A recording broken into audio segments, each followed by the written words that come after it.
Hi, I'm Ruth Meyer, M-E-Y-E-R. We are with Sonia Sklaver. Today is March 27th, 1997. We are in Fair Lawn, New Jersey, and in the United States, and the interview will be conducted in English. Sonia Sklaver, S-O-N-I-A, Sklaver, S-K-L-A-V-E-R. And what was your name at birth? My name at birth was Shaindl Kritschma, S-H-A-I-N-D-E-L, Kritschma, K-R-I-T-C-Z-M-A-R. Okay. What was your date of birth? January 5th, 1925. And how old are you now at this taping? I'm 72. Okay. What was the city and country you were born in? I was born in the town of Hość. At that time, 1925, it was Poland. Okay. Can you spell Hość for us? Hość has many spellings. It has, in the Polish spelling, it's H-O-S-Z-C-Z-A, Hościa. They used to say that it had lots of mud, and Hościa, they were very thick mud. The word Hościa means husty, which is apparently what they had in mind.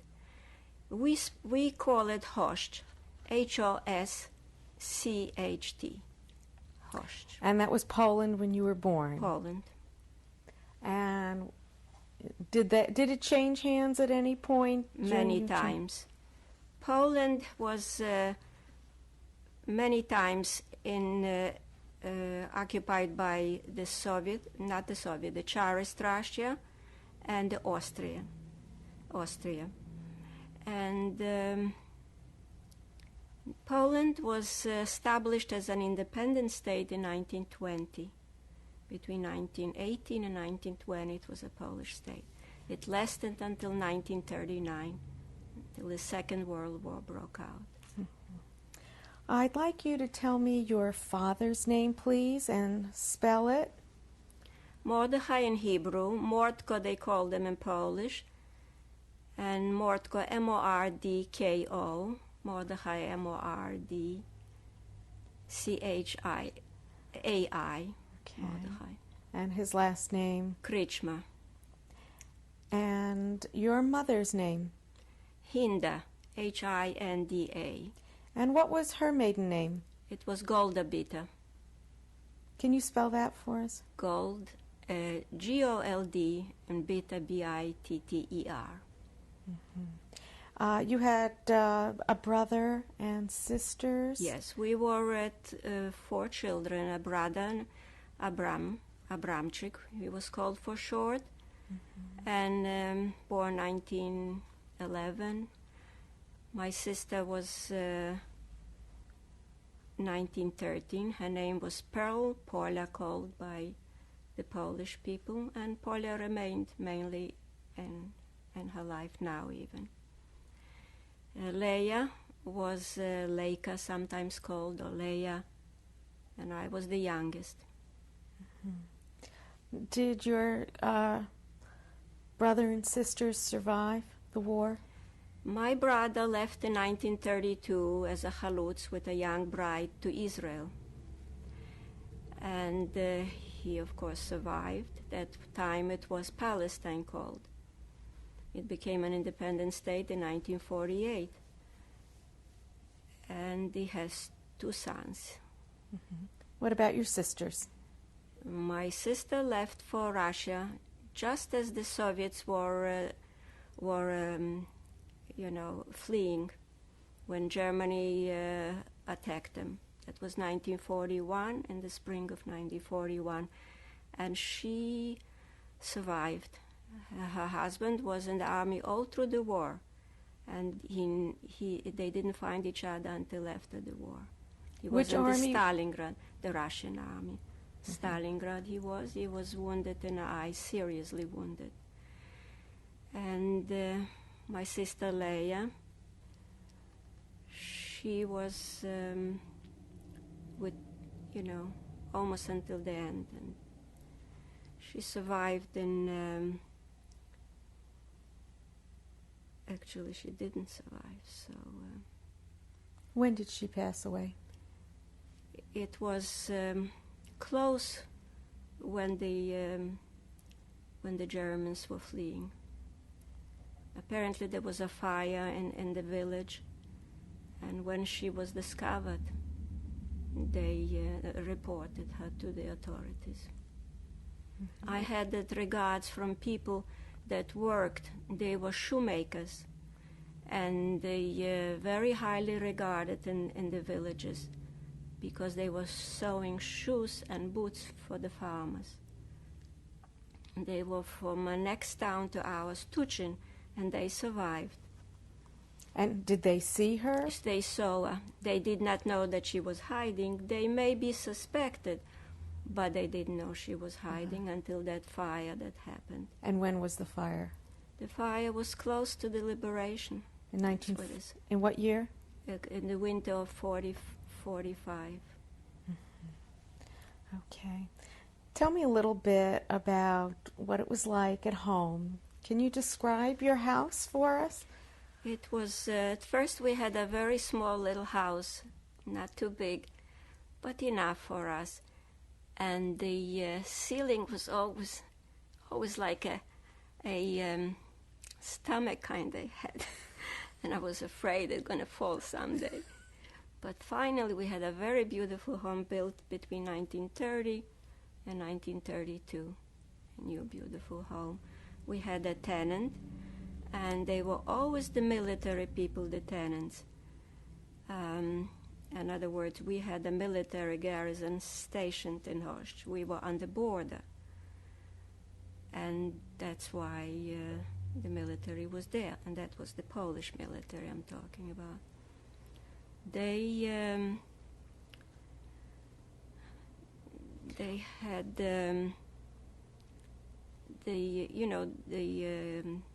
the couple would live there, but the husband would go to the military. There was a large park with casernes or something like that, big building. The park was off limit to the Jewish people. Only on the days of the 1st of May, not the 1st, the 3rd of May, that's when the Polish people celebrated independence. So at that time, everyone was allowed to go into the park. Was it always off limits to the Always Jewish off people? Limits. Even Always before? Off limits. And I wouldn't say maybe not just to the Polish people, to the Jewish people, to the Polish people just as well, to the Ukrainian, I would say. All civilians were off limits, and Jews, of course. Mm-hmm. There was a large gate, and it was gated all over. One gate was, I remember, on farther part of the town, which was more on the outskirts, and one was in the town that I will show you the picture later. Mm-hmm. Tell me about the part of the house that you lived in. Tell me what it looked like. It was a very beautiful place with a backyard, lots of greens and trees, and a small little brook running. And my older brother, he was always out of the house. He was in school. He was in the town of Rovna. He was there in a gymnasium, and my sister too was in another town, and she was in Ostrog and studying, also gymnasium. My sister Leia and I were always at home. With Thursdays, my mother would prepare the goods, the challah and the good kichos to bake. Early in the morning, Friday, she would have the oven lit and bake the good stuff. And we would taste the very fresh popalki, which was something like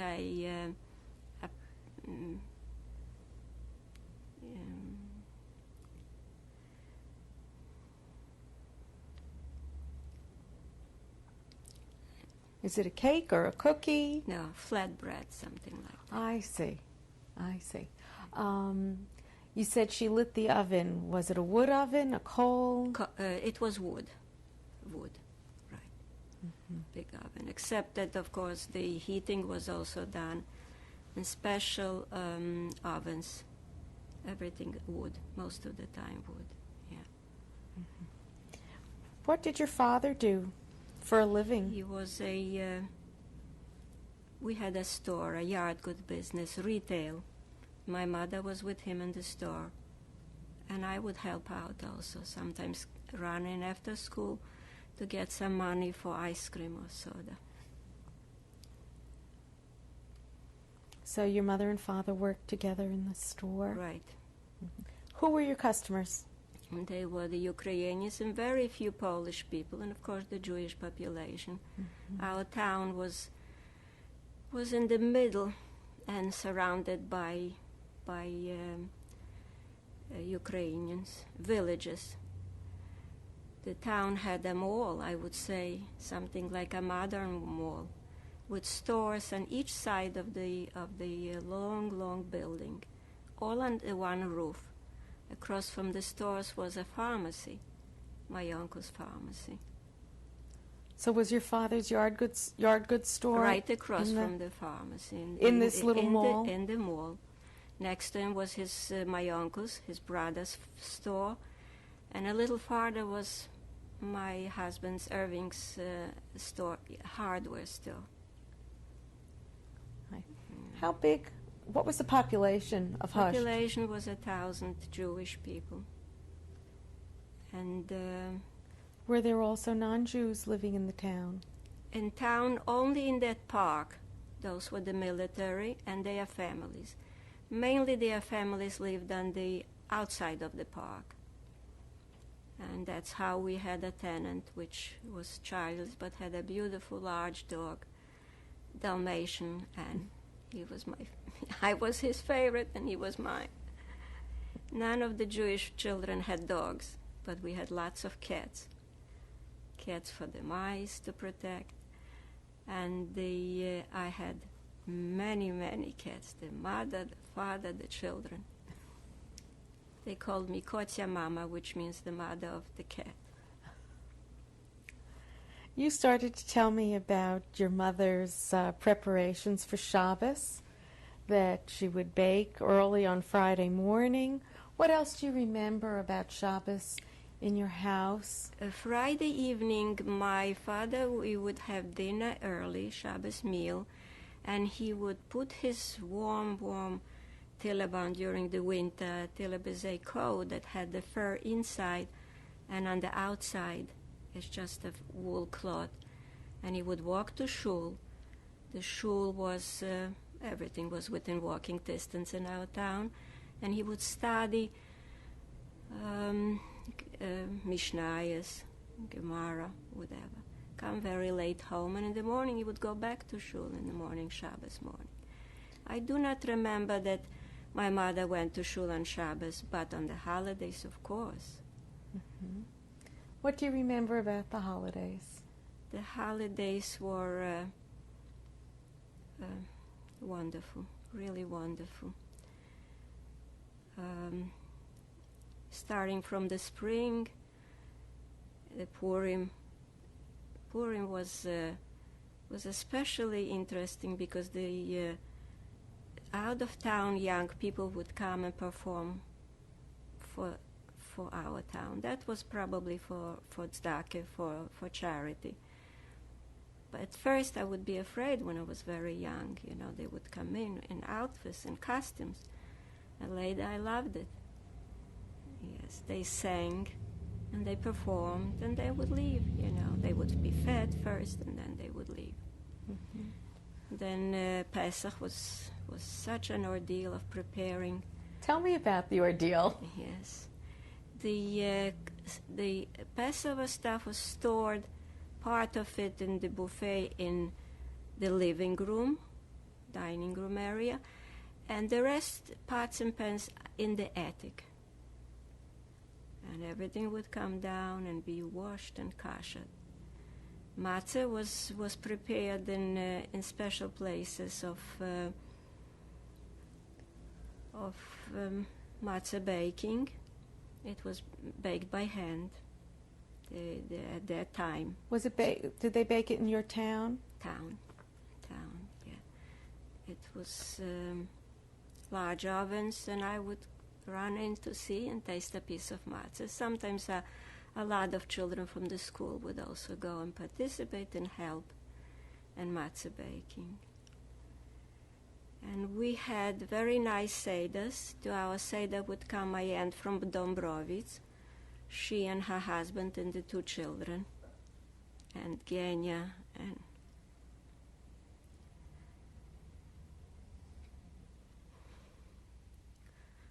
Uncle Erzl, his 2 children, Beba. Beba is a survivor. She survived in Russia, and she's now in Washington, D.C. Yosef, her brother, is somewhere in Russia. We don't know where.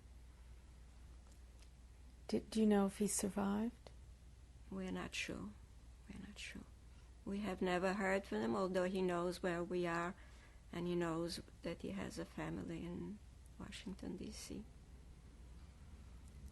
And the Seder was conducted until late. I would always fall asleep in the chair. For the holidays would come my brother Abrumchik, as long as he was still in Poland, and my sister Pola from gymnasium. They both arrived. So the family celebrated. And the very first thing after Passover, I couldn't fast enough run to the bakery to get a piece of bread. Passover was not a good time for my diet. Yeah. Okay, so you did have guests for the Seder, and did they stay with you then? Stayed, of course. The town was, I would say, quite a distant from us, and that was the name Dombrovice. Mm-hmm. It was not Ukraine, it was Polessie, which is north from Ukraine. They would come by that time, I think, a train up to Rovno and take buses to the town of Host.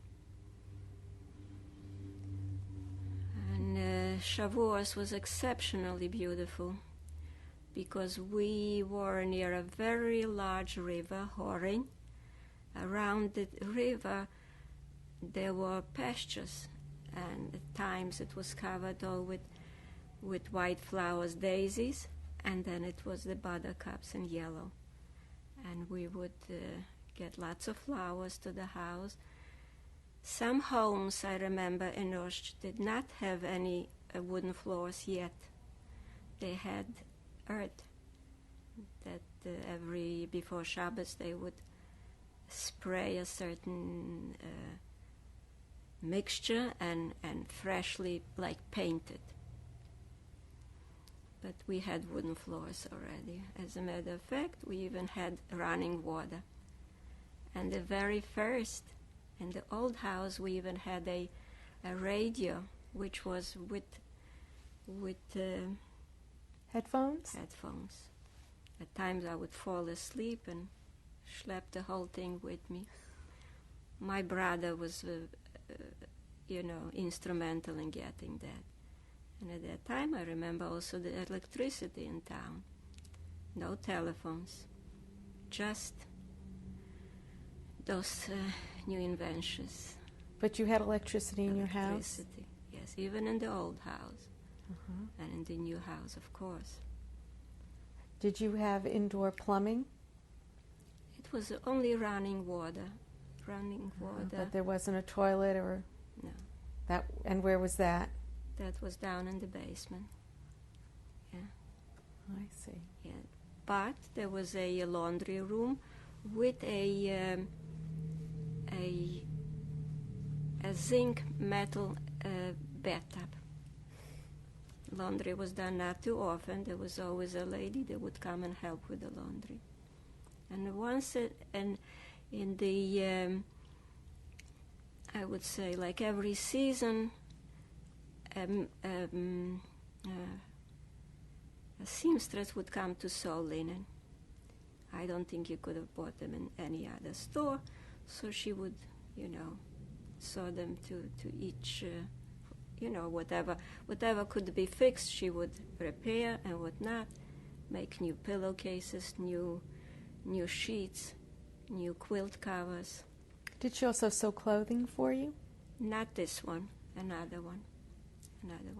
She was an old lady, lived out of town, but she loved to sew cute little dresses for the townspeople. Yeah. Tell me about school.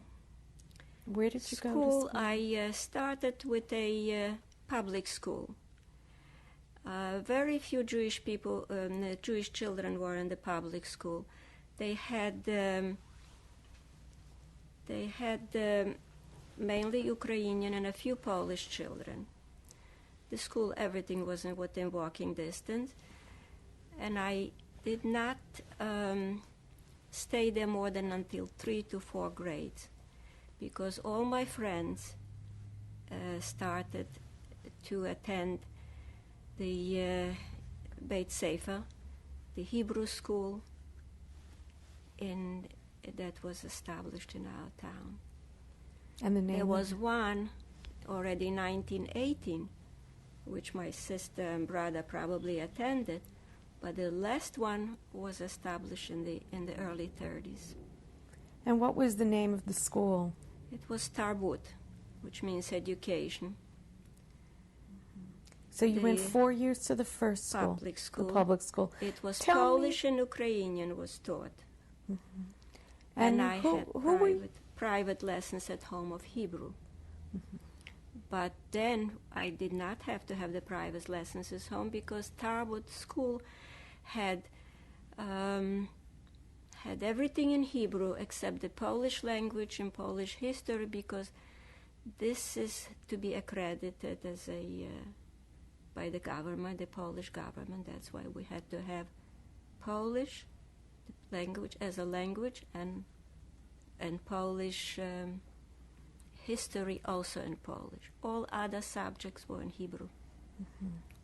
In the public school that you went to before Tarbut, who were you friendly with?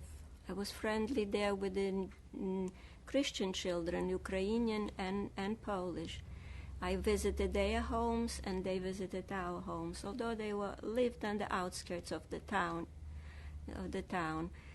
And I was a little bit uncomfortable there, because especially my name being Schendler, they made fun of me. And I did have Jewish friends. The Jewish girlfriends lived very close. Mm-hmm.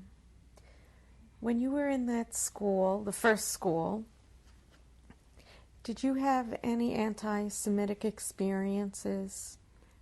I wouldn't say an experience that I could remember, but I know that they made fun of the Jewish children. Yes. I was never harmed, and I was in very good relations with the non-Jewish children. So there was anti-Semitism in town, and in our town, definitely, yes, there was. Tell me about it. And it showed up later on during the Holocaust. No one wanted to hide or to save Jews. But when you were younger, before the war began, what was the relationship between the Jews and the Gentiles in the town? The relationship between the Jews and the Gentiles. Yeah, before the war. They would come to town to shop. In our store, in my parents' store, they had credit, and when the harvest would be collected and sold, then they had the money to pay. So your father did business with both Jews? Mostly Ukrainians, yes. Mrs. Sklaver, you were just telling me about your father's yard good business and that he did business with both Jews and Gentiles in the town. When did things start to change? in your town? Closer to the Second World War. Did you know Because anything about Hitler's rise to power in Germany? my brother was at that time in Israel, and in the years between 1935 and 36, he wrote to my mother that the times, it was already after my father passed away, and we notified him. My father passed away in 1935. Tell me about that. He had colon cancer, and it metastasized to the bones. And my sister left Vilna, where she was studying languages, and she came home to help my mother. She had she was in the store with her, but mainly she took my father to visit doctors. And of course, nothing. They weren't able to do anything. And he passed away. Apparently, it was a heart attack. 1935, he passed away. How far away did they take your father? How far did they go to look for far doctors? Away. After Rovno was Warsaw, and after Warsaw were even around Krakow. Yes, she traveled with him and visited the doctors. Possibly the diagnosis was made right away, and possibly not, because he was treated as a having a sciatica problem, and that was when it metastasized to the bones. So he passed away. Yeah. My brother was that time in Israel.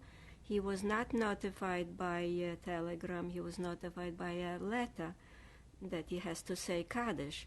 In meantime, I went to shul. I was 10 at that time, and I said Kaddish after my father. My husband's father was always nearby, and he would, tell me when is my turn to say. Of course, Hebrew I knew.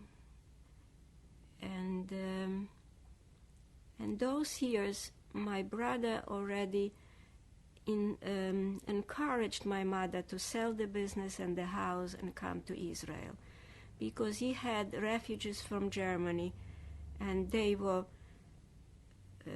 scared and worried, and he related to her that the times are coming, that he was always a pessimist, but he was right this time.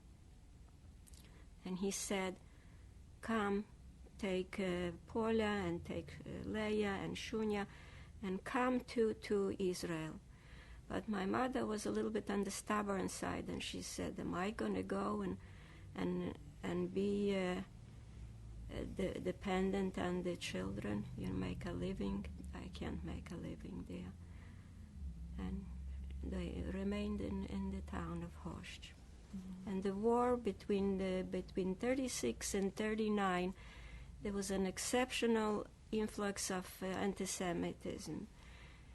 German people that lived in our areas were taught that they were the ones that showed the Germans where to bomb.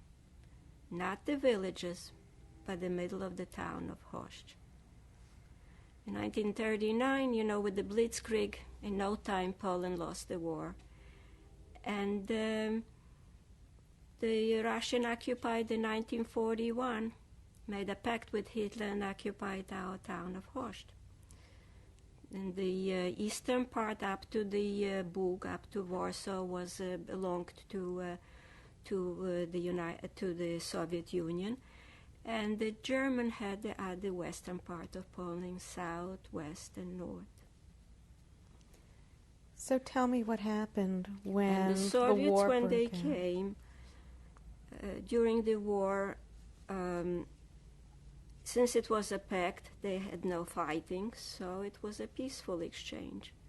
The Soviets immediately nationalized all the homes of the better-to-do people. What year was this? That was in 41. What about in 1939 to 39. 41? What was going on in Host in those years? Were you still able to go to school? up until 39. And I then was what in happened? gymnasium that time, and I returned from the gymnasium Where of was the Rovno, gymnasium? in Rovno, right. After I finished the 6th grade in the Tarbut in Horst, I went to study 1 year in gymnasium. That's all we were able to complete, because right then the war started, and we came to the town of Horst back. And So what happened, when you came back? Tell me about life between 1939 and 1941. What was going on in the town?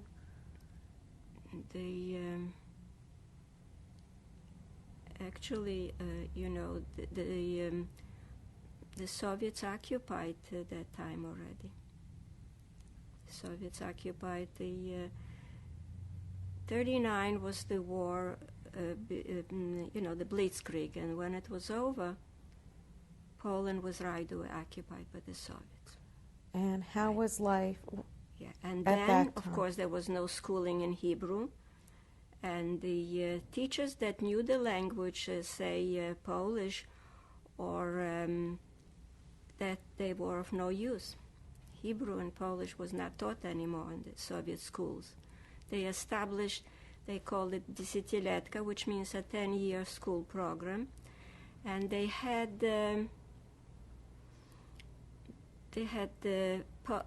Russian, and for a very brief time Yiddish. Changed immediately to Ukrainian, and that was the two languages. And did you go to school then? 7th and 8th grade I went there.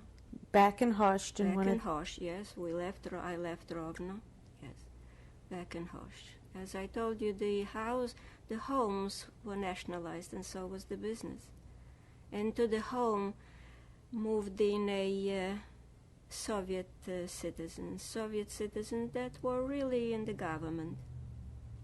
And they moved would in with say, you? No. Did we you had have to leave move your out. home? Yes, we had to move out. And we moved out into the outskirts of Orsk.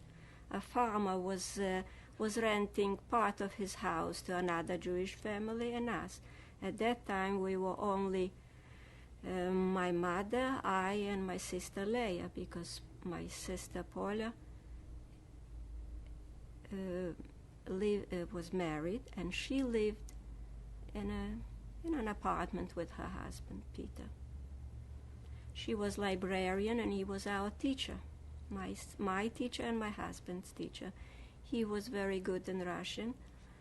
He was the Russian language teacher, and he was also in woodwork very handy, so that he taught the students. And the Soviets were there. I did not care for them too much. My mother hated them. She had a brother in Berdichev, and he came to visit.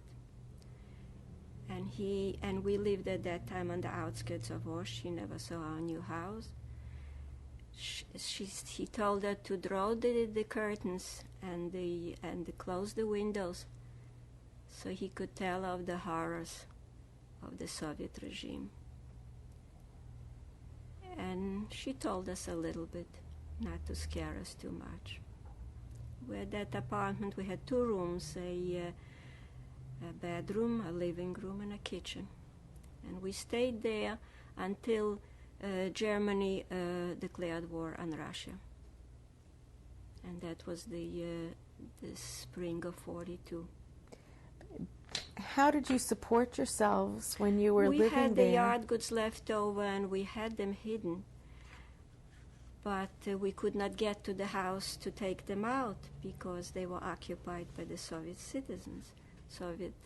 Were you allowed to bring anything with you when the Soviet citizens occupied your house? I think we brought bedding, I suppose, a bed. Not too much, but enough to, for the living room there. We had to leave most of the furniture in there. And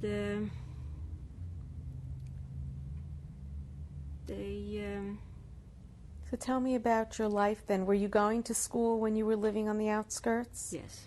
You were. The town was the school was in 2 places. Not anymore where the Tarbut was, but closer where we had to move. That was called Zastavia, which means beyond the river. And that's where the school was.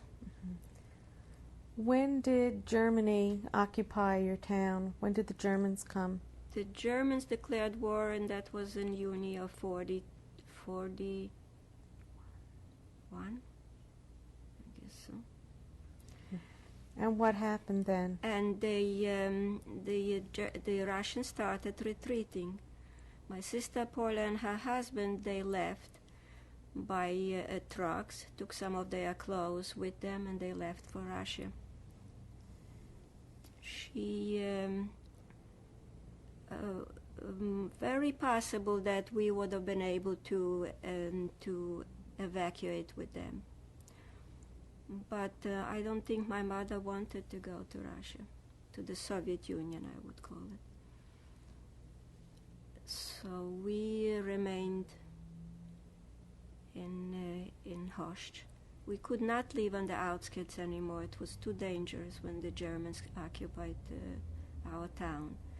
Tell me, what was the atmosphere in Host when the Germans came? The very first thing was the Germans bombed. They did not bomb the outskirts of Host, only the town of Host. Our home was burned, many other homes were burned, and there were a lot of casualties. If they were alive, they were wounded. My mother and I and my sister, we hid in the the wheat was high already, and that's where we hid. And the bombs were all around, with exploding all around us, and we were okay.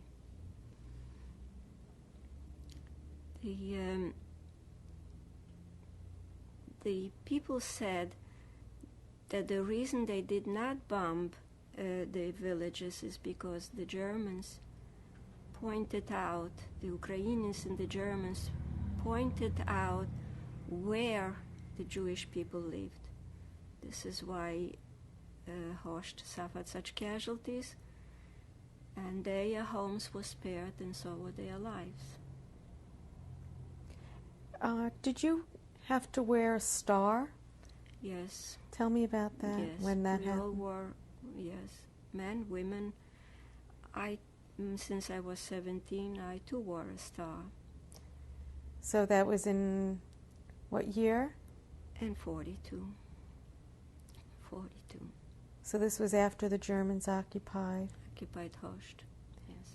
And what were you doing at that time? We could not live on the outskirts. It was too dangerous. We worried very much the Ukrainians would harm us. And they were collaborators hand in hand with the Germans. That's why we moved to that pharmacy, which was my cousin's pharmacy, although my uncle wasn't alive anymore, but his daughter was a pharmacist, and so was her husband. And they were very lenient with them, the Germans and the Ukrainians, because it was the only pharmacy in the area, and they were very, very capable people. So we had a room there. Another uncle of mine had a room with 2 children, and another aunt lived not too far, but not in that pharmacy home. Now where was the pharmacy? The pharmacy was in town. Was in the middle of in the middle of town, right across from the stores. And you were safe there? We were safe until a point. Mm-hmm. This is when they only came in and made out new documents. They selected a committee, and the committee was the one that had to deliver to them furs and jewelry from the townspeople. What did your mother have to give? the two warm fur coats of my father, of course. And she had no fur coats, but whoever had did not hesitate to give them. So was this a Judenrat that was set up? A Judenrat. Do you remember who was the head or who was in it? It was several of the townspeople were in the Judenrat. How did they feel about, did they volunteer to be on it? No, they were selected. As soon as the Germans came in and after the bombing, I have to go back a little bit, 10 of the most prominent people of Horst were taken. And there were rumors that they are alive, that they are working somewhere, but very shortly we knew that on the outskirts of Horst they were all killed. I don't think we know where the graves are, but we had an idea where they were killed. Those were not just the Nazis, not just the SS that did it, but the Ukrainian also, because the prominent Jews, if they would remain, they would really punish them later after the war. So they made sure that none of them were alive. And the town had to work, men and women, and I would say people that were of age worked in that same garrison where the park was. Now SS and military were there. It's just an exchange of roles, from a Polish army to a Russian army to a German army, except that we were in great danger from them, like never before. Were you assigned to work? Was your mother assigned to work? No, my mother stayed home and she cooked for the family. The pharmacy, my sister worked in the pharmacy. And I helped with my taking care of the little cousin, my cousin's little boy. We very seldom ventured out to the village to get food, because also the villagers, especially our maids, they had a lot of our belongings or our possessions. And when it came to claim them, they weren't always happy to give them back, or they wouldn't give them back at all. You mentioned the maids. Yes. Tell me more about them. Well, when the time came, in the spring, we heard rumors that they are digging graves, and the name of the small village was Simonov. This was in the spring of 1942? Right. Mm-hmm. They wasted no time, and the rumors were true. So my sister Leah heard that the town of Ostrog had already an action. So she figured it's safe to go there. It's about 30 kilometers from our town. My mother and I, we were really planning to hide, but there was no special place to hide, like an attic or something like that. We were in the fields instead. And did you sleep out in the fields? We slept out in the fields that particular night. That was close already, when the graves were all ready. And one evening we heard from someone that used to work with my brother-in-law Keifa, and he reported that tomorrow it will be the action, and go and hide and run. And since he knew my sister, she was the one that told everyone that was able to. So what did you do? So we went to the village. Villagers walked from village to village, but hid mainly. Either it was in the weed or in the fields, And that morning, we were not home already. And all Was the your Jews sister from the with you? town. No, she left for Ostrog. And all the people from the town were roused very early in the morning and chased out. And that was a distance of at least 10 kilometers. And they were heard that men, the children, everyone was there at the graves.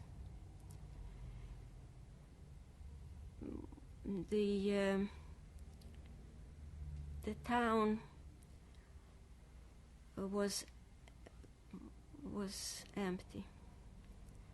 Not just the German SS was there, the Ukrainians were helping them too. And they were all herded to those graves in Simonov. Graves and woods, actually. Sosenki they were called, from the name of Sosna is a tree. Birch tree? Not birch, no. That is green all year round. An evergreen. An evergreens, Sosenki. And they were. We heard the shots. My mother and I landed in a cemetery, not too far from where the killing was going on. And then it was late in the afternoon, we were found. And who found you? The SS and the Ukrainians.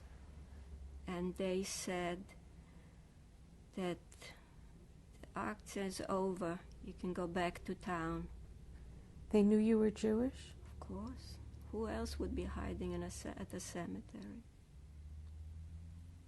We both didn't look Jewish, but every Ukrainian had a nose for a Jew. You could spot him miles away. Why do you think they let you go? Really have no idea, but since they are so precise, the Germans, it was 5 after 4, and they finished their job. From that grave, I heard later told that 3 people were taken out. The pharmacist, the Ukrainians recognized him, and he was very much a useful Jew, so he was freed. He was not shot. His wife and little boy were hiding, so they didn't find them. The photographer was taken out, and he was laughing and dancing, and they knew that he was crazy, so he was shot. And the blacksmith of the town was a Jew also. He and his family were in the graves. So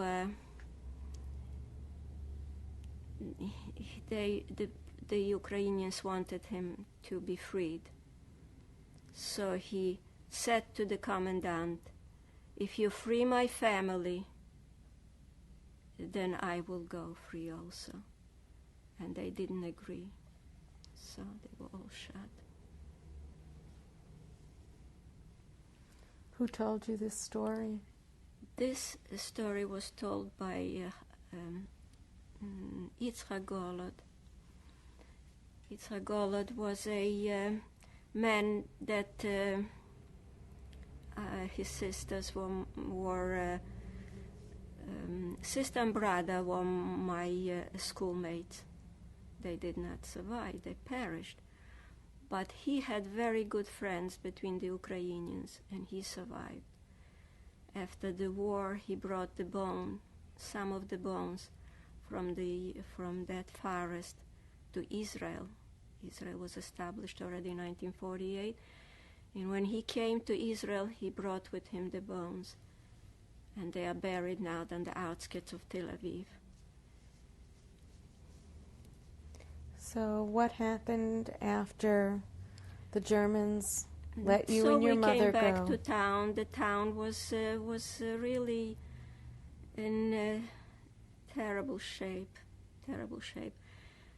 the town was the homes were emptied of possessions, open windows, but we came to the pharmacy and found out that my cousin, the one that was the pharmacist also, she is alive. And a lot of Jewish people were killed at that first action. Mm-hmm. And then what happened to you? Tell me about life after that action. After the action, it was nights were just really sleepless, and the dreams were awful. And many times we just didn't know what to do, where to hide, what to do. And my mother inquired between the customers of ours, such trusted customers and trusted maids, that if anything should happen again, would they take us in, would they shelter us? We really never had a definite answer from them. My cousin, the pharmacist, made out Aryan papers. And how did she get them? She had the connection because of the pharmacy, because even the SS, even the Germans needed some assistance with pharmacology, and they helped them, with medicine. And the Ukrainians, the one that was not in the Judenrat, but they were in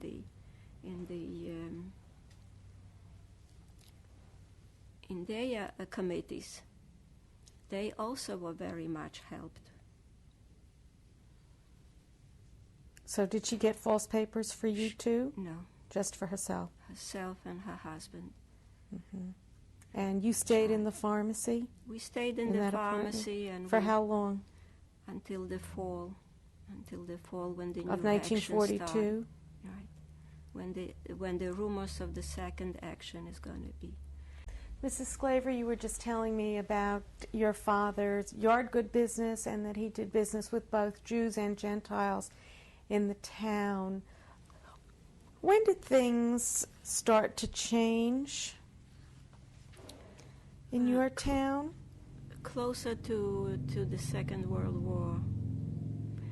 Did you know anything about Hitler's rise to power in Germany? My brother was at that time in Israel, and in the years between 1935 and 36, he wrote to my mother that the times, it was already after my father passed away, and we notified him. My father passed away in 1935. Tell me about that. He had colon cancer, and it metastasized to the bones.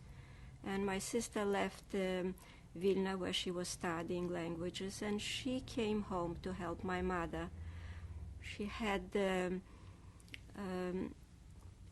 she was in the store with her, but mainly she took my father to visit doctors, and of course they weren't able to do anything, and he passed away. Apparently it was a heart attack. 1935 he passed away. How far away did they take your father? How far did they go to look for doctors? Far away. After Rovno was Warsaw, and after Warsaw were even around Krakow. Yes, Mrs. Sklaver, you were about to tell me about the rumors about the second action.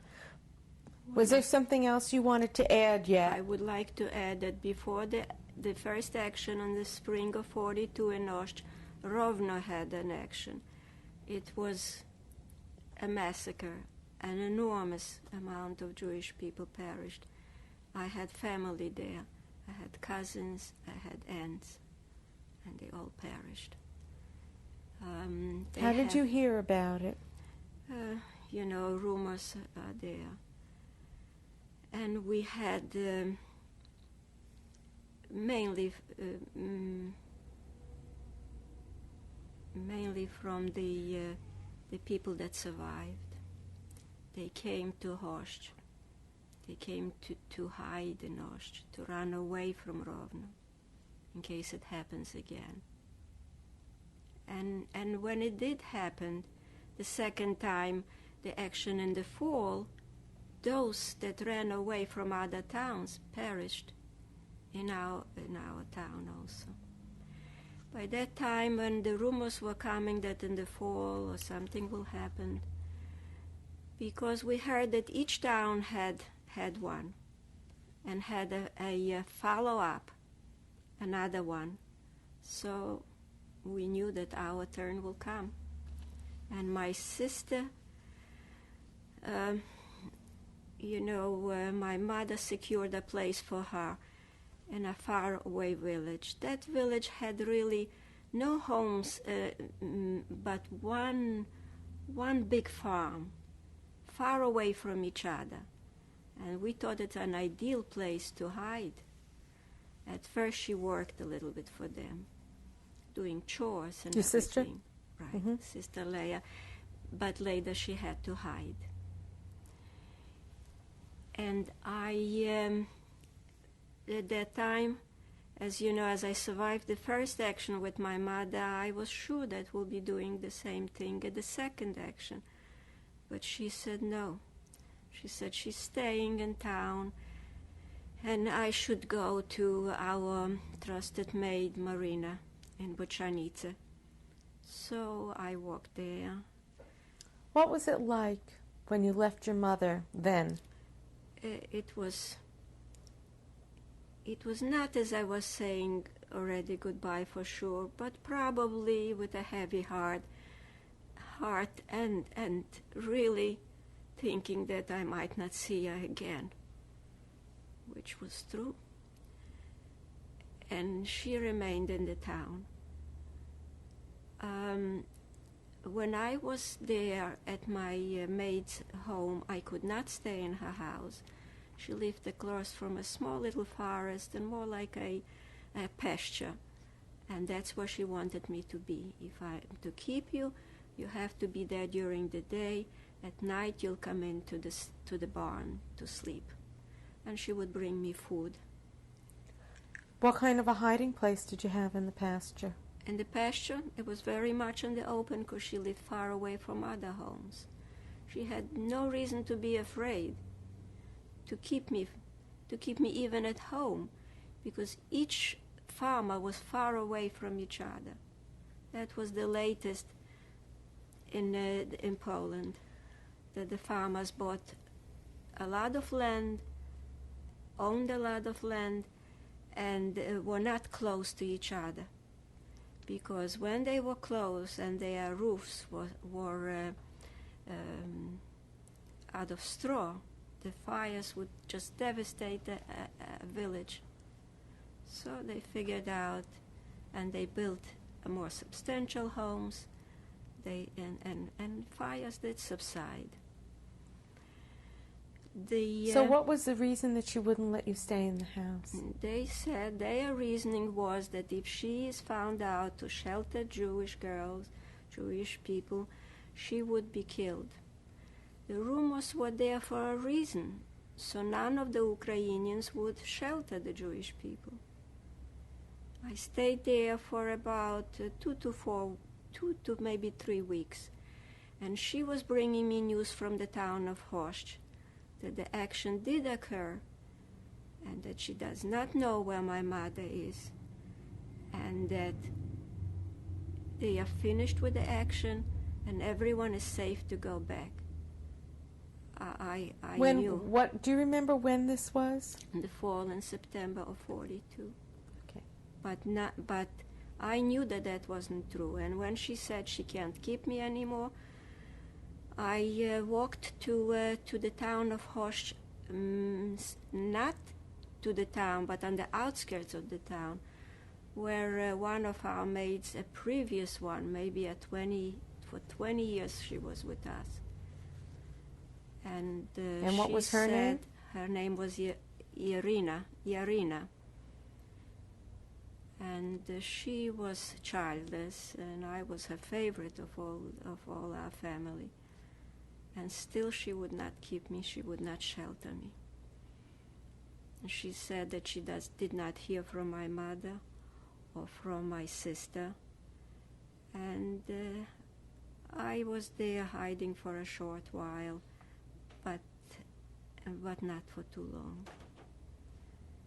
Then I left for the villages that were the opposite direction where I was hiding up until now, closer to the town where I was later to survive. And that was a customer of ours, an extremely trusted customer, very rich, but communist sympathizers, which later became a deputy in the Soviet government after the war. Hapanchuk was her name. That's the only last name I remember. I do not remember the last name of the first maid, Marina, or Yerina even. I also don't remember, but her name I happen to remember. And she was very nice. I feel that if I would have come with my mother, the relations would have been different. Very possible that that would have helped them to decide and maybe to keep us. Why? Because she was they were all trusted customers, and they were,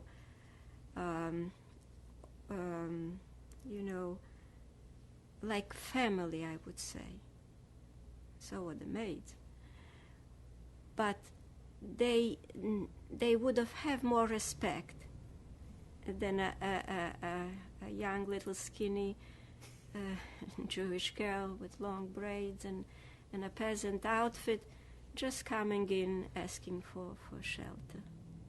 They would have thought maybe my mother has some yard goods, maybe my mother has some possessions. But so what happened? They said no, they couldn't. On the way I met the Pole, the one that I survived at, and he said that he's looking for a nanny. Did he know you were Jewish? No. Did you have any papers at this point? No papers. The papers that I had during the German occupation, I did not take with me, because on it would say Jude. So I could What not. about the star? Well, very easily I would take it off. I took it off all through my trips. They were all by foot. I knew very well the villages I knew very well. And I knew the distances and I knew where to get. Very possible because I probably traveled with my mother or with someone by horse and buggy to those places. And I guess I remember. And beside they had all over signs saying what village it is and how many kilometers it is to get there. This Pole was the man that approached me, and he said, "Where are you going?" I said, "I'm just going to visit and see my sister." And of course I didn't tell him that my sister is, and I am Jewish, that my sister is Jewish, but I did stop off to see her before I went to the Hapanchuks. And she was hiding, and she was very, very happy to see me. And she begged the farmers to keep me, but they said no. My mother, I told her, is not alive. I assume she's not alive. And we both cried. And I did not want to stay there because I was afraid that she too might lose her place of hiding. And I left. And I told her that I met this guy, the Pole, and that he offered me to be a nanny to his children. And she said, "Take it, by all means, take it." Well, it was halfway already to Międzyrzec, which is like 18 kilometers from Orsk, and I was halfway in the town of Sinyov. So I easily got there, and on the outskirts was the home of the Pole farmer also a blacksmith. He had a very small farm. He had a wife, and the wife's family lived in the same house. It was like an extended family that had an apartment for themselves. Her father, mother, 2 brothers, and a young sister. And what was their name? And that was Klucznik. The Pole's name, my boss, was Bronisław Kasperkiewicz. His wife, Marysia Kasperkiewicz.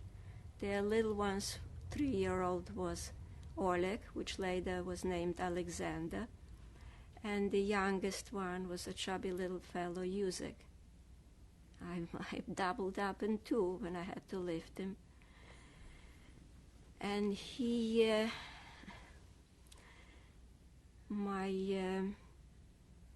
So did you move in with them? yes. And tell me about I your did job. not tell them I was Jewish. What did you say your name I told them was? that my name is Hanka. I cannot recall the last name I gave him, which I'm sure I did. That I come not from the Polish parts, but from the Soviet part of Ukraine. And the reason I speak Polish is because I stayed with Polish people in the past. My Polish was way much better than their Polish. They always mix Polish and Ukrainian. And they told me that they would like me to be a nanny for their children, but it turned out to be more so than a nanny. I did everything, laundry and cleaning and taking the cow to pastures and taking out the manure from under the cow, which was extremely difficult. They were not very rich people, and they had to make a living. Did they pay you? There was no pay, just food. And very possibly that they did not, although they suspected I'm Jewish, maybe that made believe they don't know, because it is not easy to get a free maid. I had not pleasant experiences, because the ones that were Ukrainian and they are friends, they would say, "Це Żydówka," this is a Jewish girl, and they always blocked it out. They never made a comment. They did not answer one way or the other, and they ignored her. But she loved the little boys. She was a single woman, an old one, looked like a witch, and she said that she takes care so well of the children. Who cares? She would say. My boss had a brother in the town of Sinyov, a brother with his wife and mother, and they were frequently visiting us with their 2 children. The times when the Banderovцы started to kill the Polish people because they had a dream that they would get from the Germans, they would get an independent Ukraine after the war. And they figured if they do away with the Poles, they'll have less of a problem to accomplish that goal.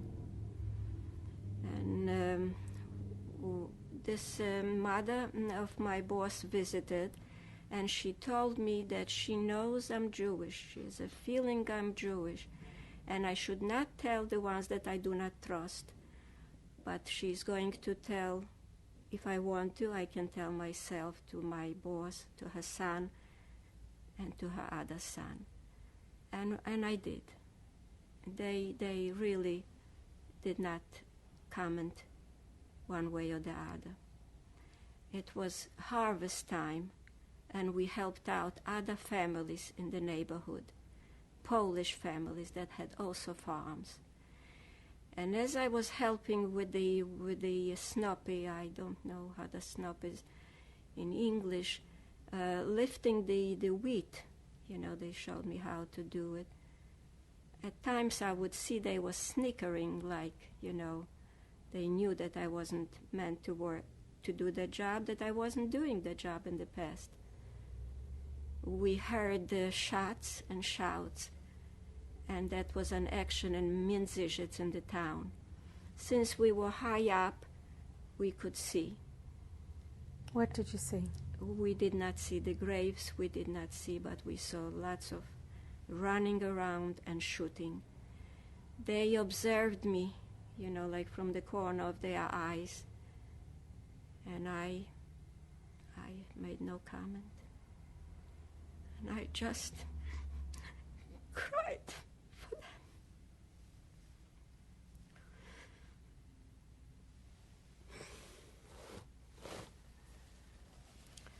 And when the harvest was over, and it was late fall already, we had the 1942 still. Still 42. Still 42. Mm-hmm. We heard the terrible news that the family of my boss was killed during the night. His brother, his wife, his mother, and the children. Why? And he was devastated. And after the funerals, he decided that we don't sleep anymore at home, but we go to the church every night with the children, with the bedding and some food. And the church was in the middle of town, of Międzyrzec. Why was his family killed? They were Poles, as I told you. The Banderovцы did it. The Germans did not even lift a finger to find out who were the killers. They have not done a thing about it. So you were sleeping in the church? In the church. Every night, like towards the dusk, we would collect our belongings, some of it, some food, and sleep in the church, and then come mornings back, take care of the cow, take her to pasture. And I always, when I went to the pastures, I always avoided the other Ukrainians that were there. And there were mainly Ukrainians in the pastures. So they would not ask me questions, or they would not have any conversations with me. Only once I met a schoolmate. She was Czech, and she was on the way from Międzyrzec to her town. We had lots of Czech families there, which I am sure Jewish people maybe survived in their homes. They were more friendly to the Jewish people, more friendly than the Ukrainians. And What happened when you met her? When I met her, she stopped. She wanted to talk to me, but I did not. But I turned around and I did not want to say anything to her. And she could not, even if she wanted to call authorities, she couldn't, because she wouldn't know where I lived, where I was residing, and they wouldn't just go out and look for a girl that was in the pastures. So, how long did you stay with that family? And what happened? He did not want anymore to stay in the Międzyrzec. He was much too afraid, and he has decided to move to the town of Rovno, which had no Ukrainians around, had more Poles. And we packed up and moved. Her parents did not move. Her parents, he was Ukrainian, and he felt safe in town. His wife was Polish, the children I consider were Polish. So I moved with them to the town of Rovno. And the Marisha and of course the boss and the two little ones, we all moved. And Antovdeas also moved to the town of Rovno. We had an apartment, and he found a job. He was working days, and then we had a census. And in the census, he heard that the young people will be transported to Germany for work. So he made sure that he made my age, instead of 1925, 1927. So 2 years younger. I was not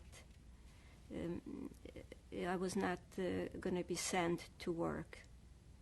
Although there was not much to do in the apartment, but still I stayed with them.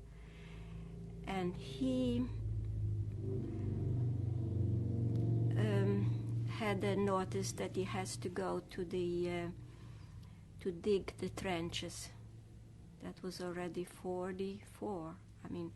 43, 44, time flies. And the Russians were advancing. So on the outskirts of Rovno, trenches were being dug. So he had to go to work, so he sent me instead to do the digging of the trenches, and I did.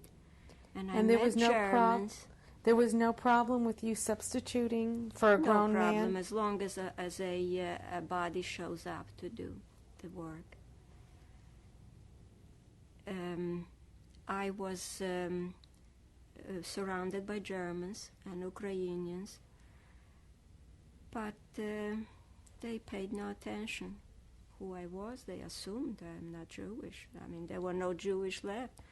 There was Judenrein already in all the towns of Osh, or all the towns of Volyn and Ukraine, and up north and up south. So they did not suspect I was Jewish. I did my work, and that is the time when I took very sick, apparently with pneumonia or pleurisy. And since the bombing started and the Russians were advancing, we all hid in a basement. And there was no doctor to be gotten. And there was no doctor could come to I had high fever, and I was, that was it. I was dying. But was there enough food?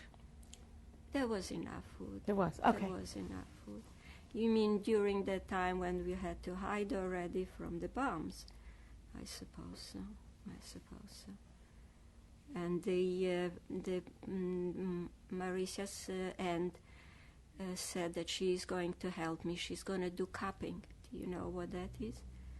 When you put cupping is a little container, a glass container. You put fire under with alcohol, and you put it on the back and on the chest. Apparently that helped, because I survived. Whether it was pneumonia or pleurisy, no one, I couldn't remember. And sure enough, we heard that Host is freed, and that Minzizhitz is freed, and they heard it from Marissa's family, from my boss's family, that the Soviets are there. And when was this? That was 44 in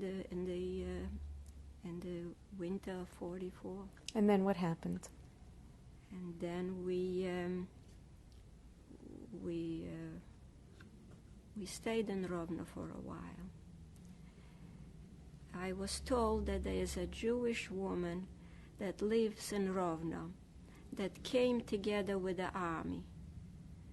And since it was the Soviet government already, and I wasn't afraid to walk the streets, I came to see her, and she told me that she survived. She's the only one, and she survived close to Osh, and she's now with the army.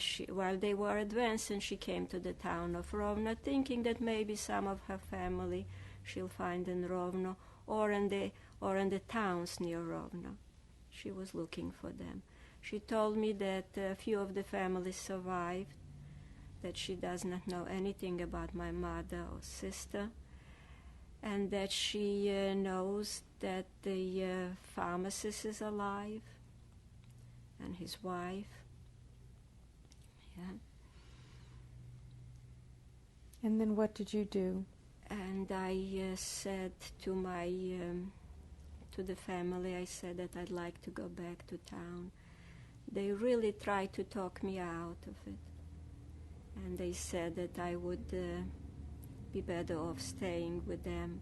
At that point, everyone knew you were Jewish? Oh, yes. Yes, they all knew I was Jewish. I wanted to go back to Host. I wanted to see who survived, and of course I didn't know that my sister perished, and I hope that she will be there in the same village that I left her, or coming back to Host. I have a very memorable incident that happened in the church, and this when the Poles were hiding, or at least at night, not to be found home for the Ukrainians to kill them. They said that if Hanka should not survive, I think it would be a good idea for her to speak to the Polish priest, so he would convert her to Catholicism. If she does go to hell, if she does die, at least she wouldn't go to hell.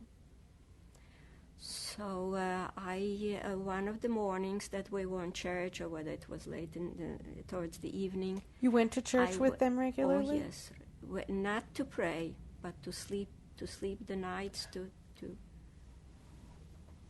Go on. So I went to church with them every night. Yes, to sleep. And then you went to see the priest? I went to see the priest. He was there with the parishioners, of course, and I told them that the family is insisting that he should convert me to Catholicism. And I told them that I am Jewish, and what does he think? And he said, I think that if anyone remains of your family, you are not of age, and tell them to tell them that you are not taking on the Catholicism. I will not give you I will not make you Catholic unless I have permission for your family after the war. And I told them so, and they believed me, and they did not bother me again. Mrs. Sklaver, you just finished telling me the story of the priest who didn't convert you. Please continue. The priest's story belongs to Międzyrzec, the town when we used to sleep over at night in the church. I am now back in Rovno, and Rovno is freed from the Germans. They retreated, and the Soviet government took over.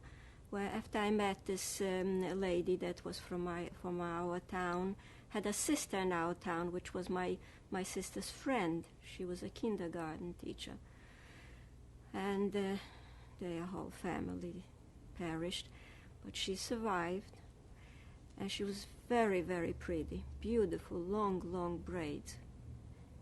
She told me that some of the families are Norse, that she thinks I have a letter from my sister from Russia. So that could not keep me definitely with the Polish family. I thanked them, and they packed up, and they went to Międzyrzec, and I walked to Host. And I did find in Host the teacher, the one that was our teacher during the Soviet regime, and she was my sister's friend. They went together in gymnasium, and she did have a letter. She married from the town of Ostrog to our town, and she did have a letter from my sister with an address. My sister was in Ural, and she was coming back from the Ural Mountains. She found out that her husband survived, my brother-in-law survived, and they met in Berdichev. That's the town where she evacuated from, with my uncle and aunt. And then in Osh, I visited our maid, our trusted maid, Irina, and she wanted me to go to bring food packages to her husband that was in a labor army in the Soviet Union. She wanted you to go to the Soviet Union for her? Yes, and the one, my advisor, Mr. Lipman Gelman, which I later stayed with them, said, "No way are you going to do that." And I moved in them. I slept on a cloth box, korzina, if you know. That is a Polish word. I want to ask you what it was like to return to Hosht. Yeah, it was really not believable, but I was so used to the bad things that it was a little bit hard to be free. It was unreal, always looking over your shoulder. How were you greeted by the other people? The Hostia, there were very few, but they were very happy.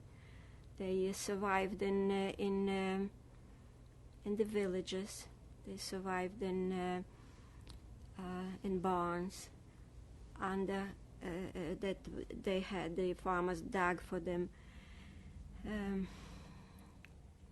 Bunkers or graves, I would say, and people, like 5 people in one bunker were there. A cow was on top of them. In other words, after it was dug, the cow was covered well, and they were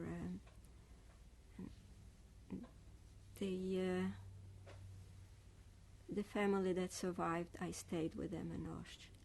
I also. What happened when the Poles and the Ukrainians saw you? When they saw that it wasn't some too Jews... safe to be in the town of Hosht. As a matter of fact, when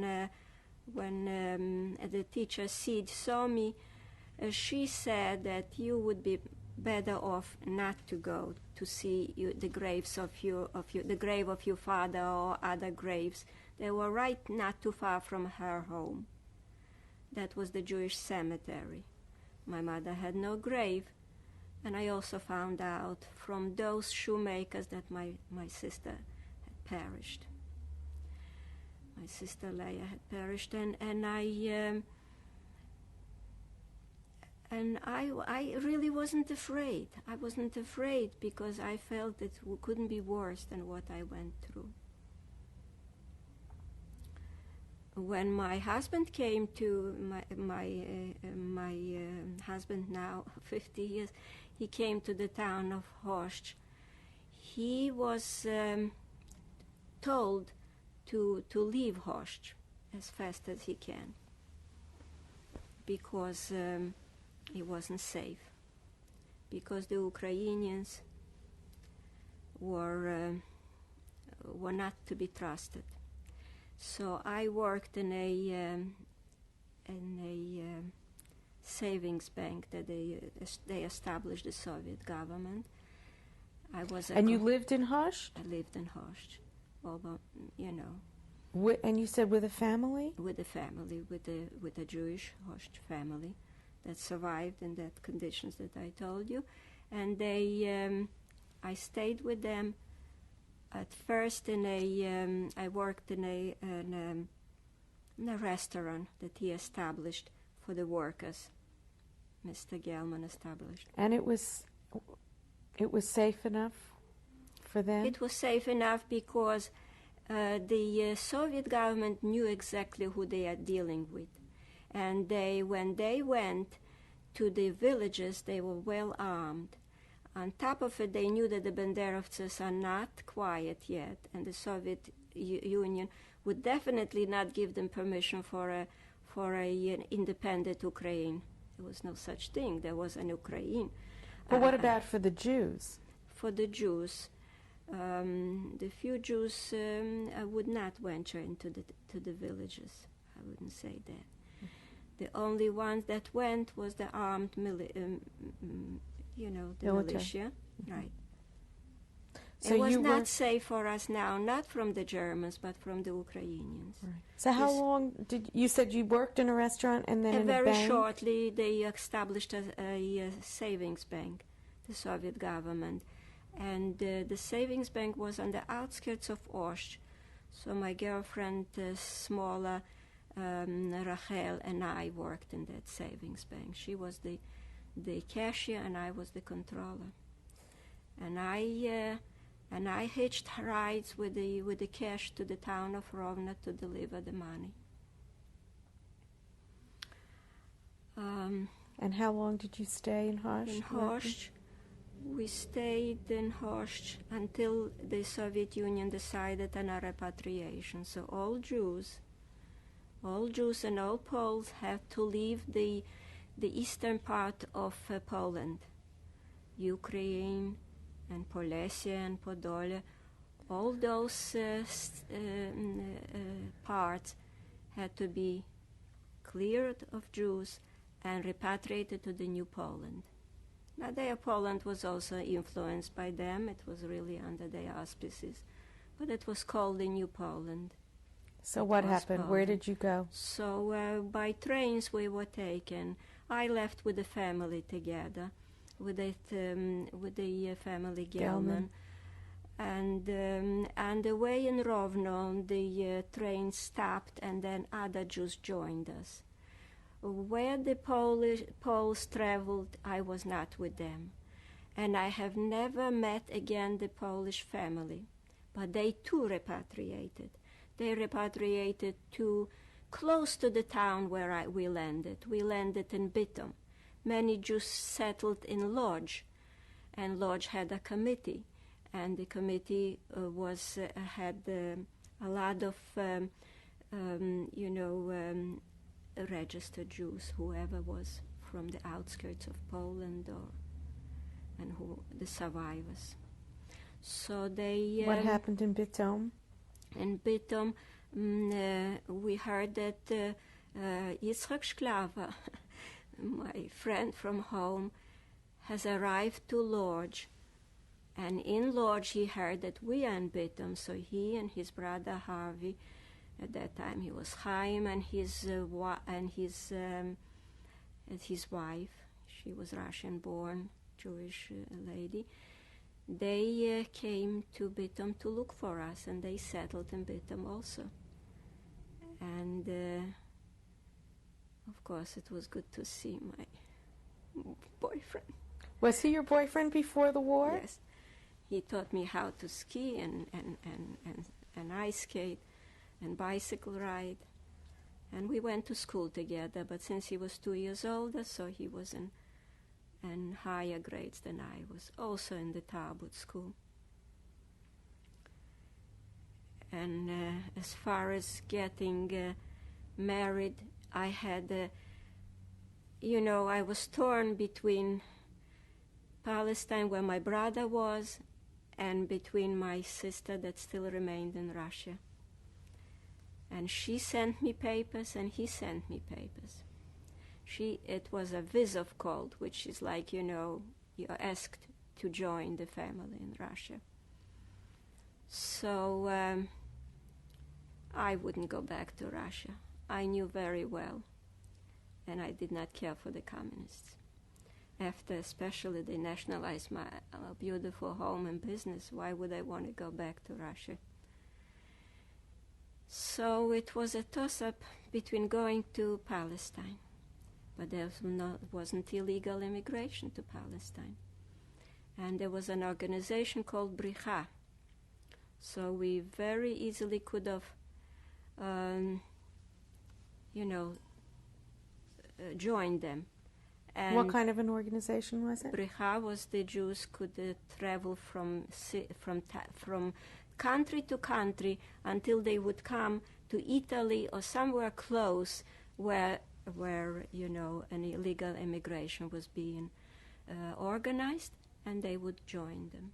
To go to Palestine. To Palestine, yes. So what did you decide to do? I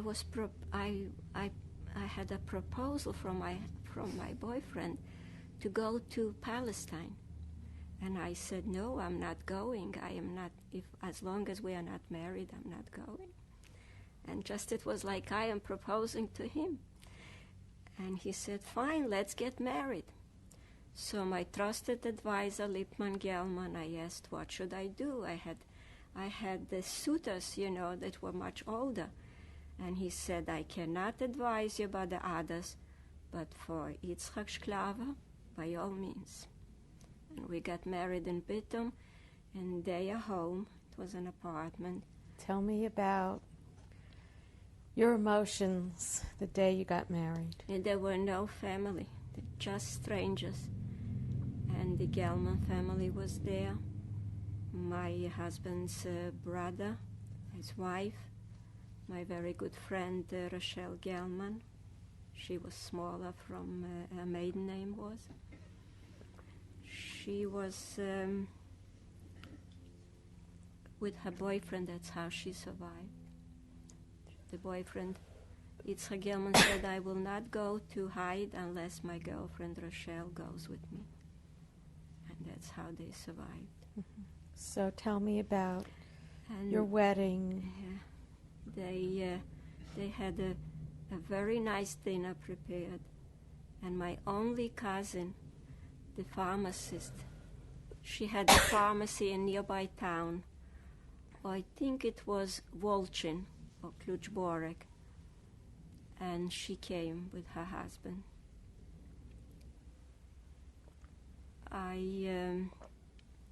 That was the only family we had. Practical strangers that my husband met on the way from Russia during his stay in Russia, and whoever was in Bitham joined the wedding. And then where did you go? From Bitham we left for Czechoslovakia. We thought that we had right passports, that we had legitimate passports, but we didn't. And we were arrested in Czechoslovakia. It was a Soviet government already, and they searched us, and they searched my husband and me, and they didn't find anything. They worried that we are young spies.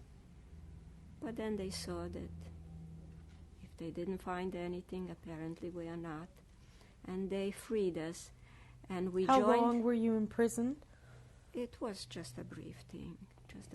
We went by train from Poland to Czechoslovakia, thinking that we are safe to cross borders. Now, the Polish government didn't really mind, and crossing of their border, they made no difficulty. They were happy to have a few less Jews there. And we left also for the reason that the pogrom was at that time in Kielce. And no way did we want to stay any longer, waiting for papers from America, which my husband had a lot of family, and I had an uncle here. The Czechoslovakian government did not think that the passports are legitimate, and this is why we were jailed. Where had you gotten them? We got them to my cousin.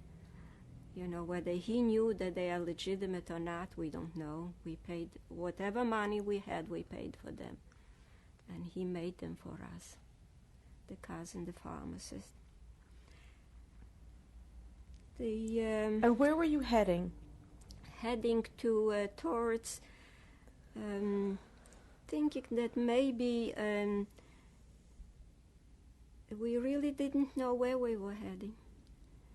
There was no plans, but we knew that if we come to Germany, there are displaced person camps there. We figured that maybe from there either we go to America or we go to Palestine when the time is right and when the immigration is opened. And so we met the head of the Bricha. My husband knew him from Russia. Excuse me. He knew him from Russia. And he said to follow him to Austria. There were borders, and we did that at night. And we came to the town. Yes, and he, not just us, many other Jewish people, young mainly. And we came to the town of Linz. It was on the Danube. That's where we had our honeymoon, because he gave us a special room, you know, and we stayed there, and later traveled to Germany. And when we settled in Ulm on the Danube, was a camp, a displaced person camp. Tell me about It was life there. 46 already, 1940, 46. We married in February 3rd of 1946, and at that same time we traveled and arrived. Still 46, we arrived in into the town of Ulm. There were two camps in Ulm. One camp was in town. One displaced camp was in town, where the Gelman family lived, and one camp was in out of town in Ulm. They were camps, casernes, you know, where military used to be stationed. And my husband was there, a block leader. The population was 1,000 Jewish people also. And what did a block leader do? A block leader was, making sure that the food was supplied. It was all rationed, but the UNRWA supplied food. And there was an orth organized, and he was studying and also some English, and I studied English. Did you work? I had that time we had one room with another family, and I was pregnant with our older daughter, Linda. And that's where I gave birth to our first daughter. There was no question already of traveling illegally to Palestine, today's Israel, and we waited patiently for the papers from America. Did you make friends in the DP A lot of camps? friends, yes. A lot of friends. Some of them left for Australia, yes, and some of them left for Israel, although illegally, and they were stationed in Cyprus later, and finally came to Israel. And how long did you stay in the DP camp? We were there 2 years, from 46 until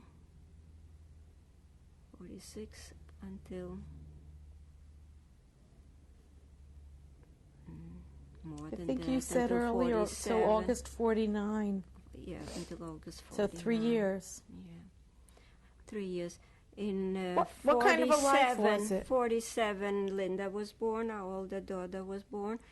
And life, it was, like always waiting for the ration.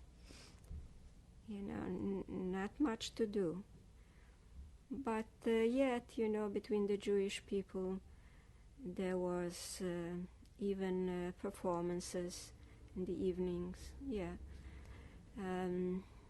Did you resume any religious observances? Yes. When? Right then and there in Bittum yet. In Bittum, right. Was there a synagogue in the DP camp? In the DP camp, there was a place of worship. I wouldn't, place of worship. Mm-hmm. And back again in Ost, when I was freed, the remaining large synagogue, the Beit HaKnesset Agadol, it was still there, yes. Were the Torahs still there? I don't think so, no. We had 3 synagogues. One was the very big one that my family belonged. One was for the small one for the working people. And another one was there. So you came to the United States in 1949 in August with your husband and daughter. Right. Tell me what happened when you arrived, when you landed here. We were met by cousins. Now, it was not that easy to get to America, because every time we would show up to the American consulate, he would want to know where the town Host is on the map, and we couldn't find it. So we told him it's near Rovno, 30 kilometers. What government was it under? Was it Polish, Russian? And that was all because of a quota. If it was the Russian quota, it was all used up. Polish quota. So I patiently explained that it was 1920, it was Poland until 39, it was until 20, and before that it was the Russian government, the Tsarist Russia. And he said, well, he wasn't sure which quota I belonged to. So it was difficult to get to America. And we kept on getting papers from the cousins very patiently all the time, changing names, changing family. There was an addition. There was a daughter, Linda. So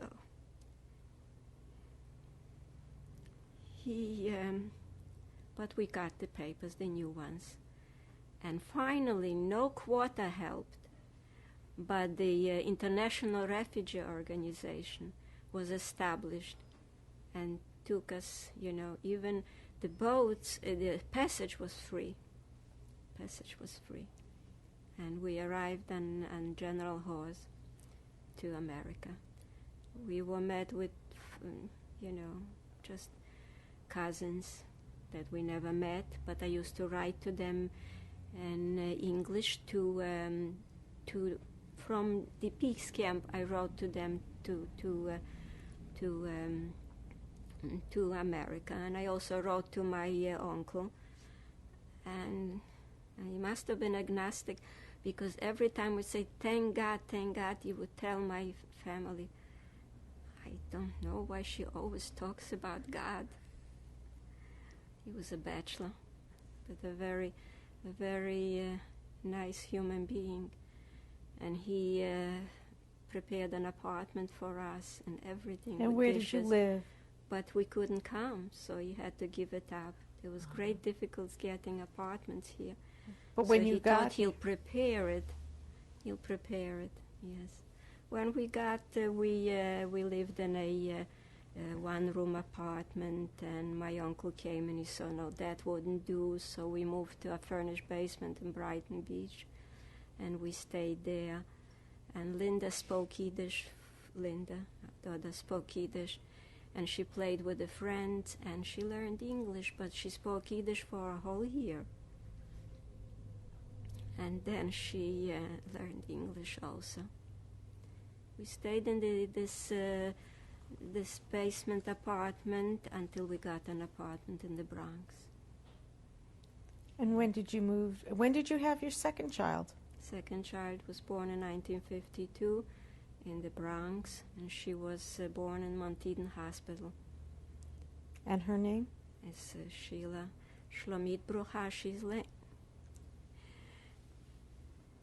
is named after my husband's father. That's Shlomo, Shlomit.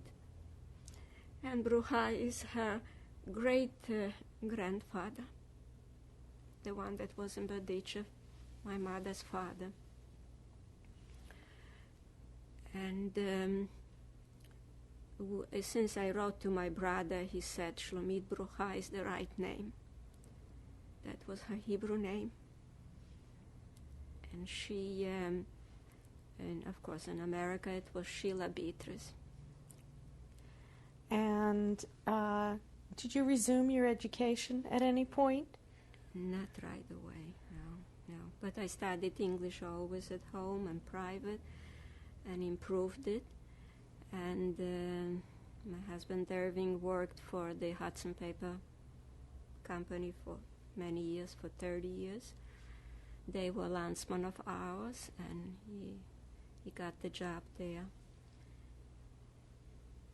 We lived in the Bronx until 59. And then you moved here to Fairlawn? Fairlawn, yes. Okay. Children went to PS7 in the Bronx.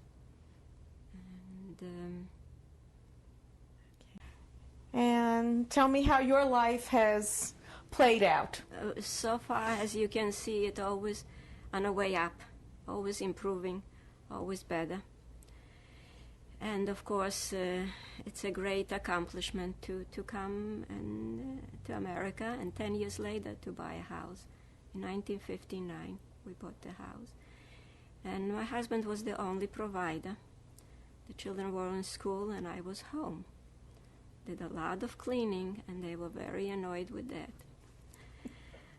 And they used to say, "Stop cleaning, go out and get a life." And I did. Tell me about it. I did not have the diploma, the high school diploma with me, so I had to finish here and get a high school equivalency diploma and fail on high school. I did that. And then I volunteered at the Daughters of Miriam for, to be out of the house. And it was sad, but I knew that I have a calling, and I figured I better go to school and study. And I enrolled in during the summer in the Bergen Community College and took some courses so it wouldn't be as hard, English and math. It was all new to me, new math and sciences. It should be easier for the year, during the year. And that was in 1970. And what kind of a degree did you get? So I got a nursing degree, and I worked from 1974 until 81 at the Barnett Memorial Hospital in Paterson. It was very hard but rewarding, and I was considered one of the best nurses on the floor. It was a medical surgical floor, extremely difficult to handle. And at first I was full-time, and then I was only part-time, and instead of, but every other weekend still included. Yeah, and I worked there because our children were already in colleges, and in '69 our older daughter Linda got married to Myron Schoenfeld, and Sheila got married in '73. Mrs. Sklaver, do you think that your Holocaust experience influenced the way you felt about your children and the way you raised them? I believe so. I feel that from what I read and hear, they accomplished so much, the survivors and the second generation of the survivors.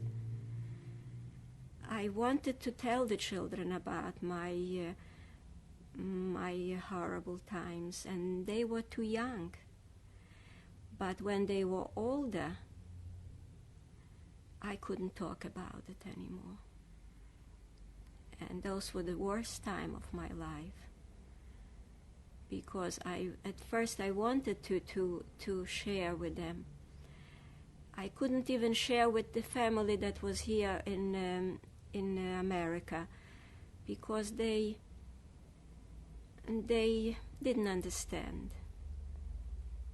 American people were concerned that they didn't have enough. They had to eat chicken instead of meat. I mean, it was ridiculous, certain remarks. And I met a lot of survivors, and their life was not as easy as mine here in America. And I hoped, that it will never happen any place, or definitely not in America.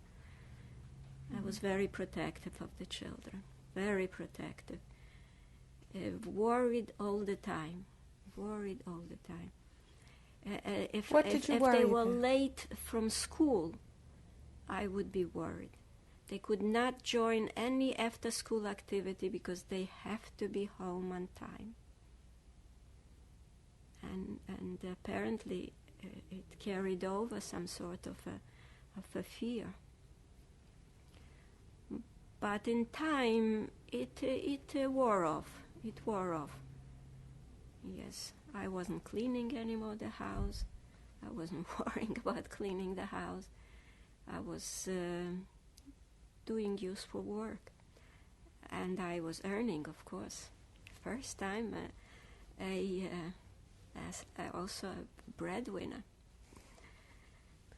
Is there anything you'd like to say, any message you would have? Of course, that whether I believe that I survived, I believed I will survive, but no one knew what it means, the word survive. Because in our parts, there were no camps, there were no gas chambers. All it was is just graves and mass killings.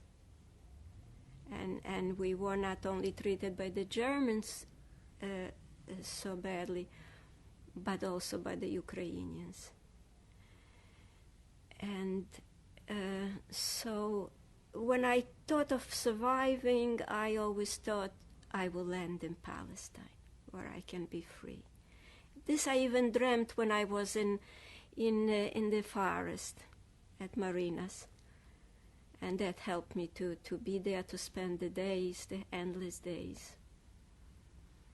I had not spoken Yiddish or Hebrew until I met this person in Rovno. I was afraid that I will, give myself away. So I tried to dream, and I had a tendency of speaking in my sleep, so I would not speak any Yiddish. I did not imagine that what happened all to the better, that I will survive, and someday I will be married, have children. Because from what we heard, and there were not too many survivors. And I was told by an astrologer still in Osh, you will travel a very long distance, you will be in America. And she didn't say America, you will travel a long distance, and you will come to a country and you will have furs and jewelry. I knew it.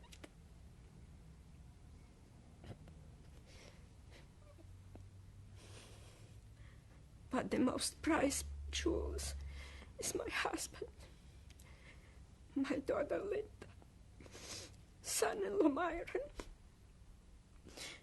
and Sheila, our daughter Sheila, son-in-law Myron, son-in-law Larry,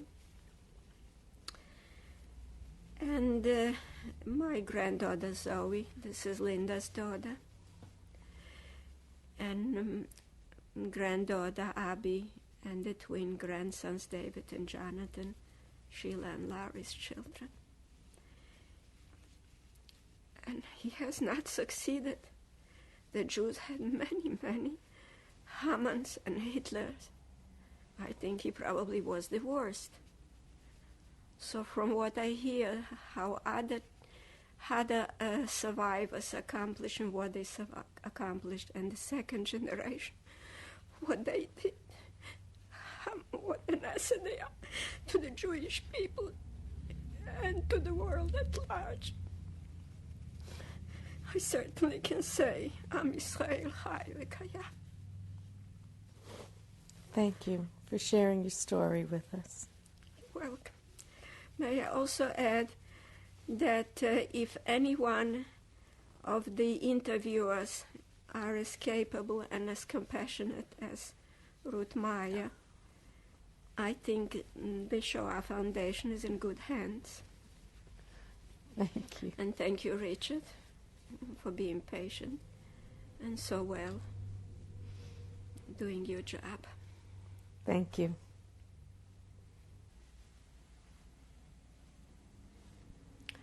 My father, Mordechai Kretschmer, he was born in the town of Host. They married approximately 1920. When was this picture taken? The picture was taken, I think, before he got married. And where? in the town of Host. In Hushed. Thank you.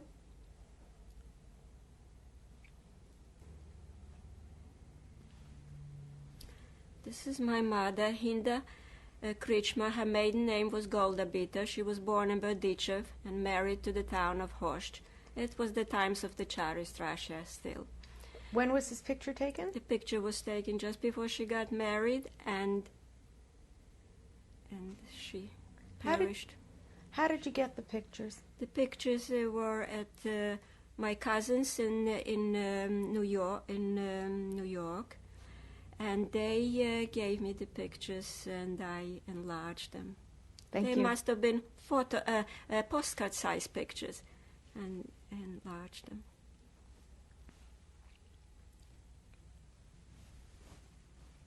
Who is this a picture of? This is a picture of my sister Leia Kritschma Finkelstein. She was briefly married, and she perished in the Holocaust. When and where was this picture taken? The picture was taken during the Polish independence, when Poland was an independent state, and it was a school picture for her for a special course that she was studying in Vilna for. Thank you.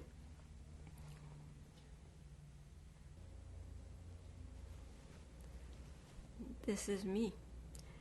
I'm 12 years old, and I'm visiting our family in Rovno. I was always with my mother going to visit the family in Rovno. So what year was this picture taken? It was taken in 1937. Does that sound right? 1937. It was just before the war. Yeah.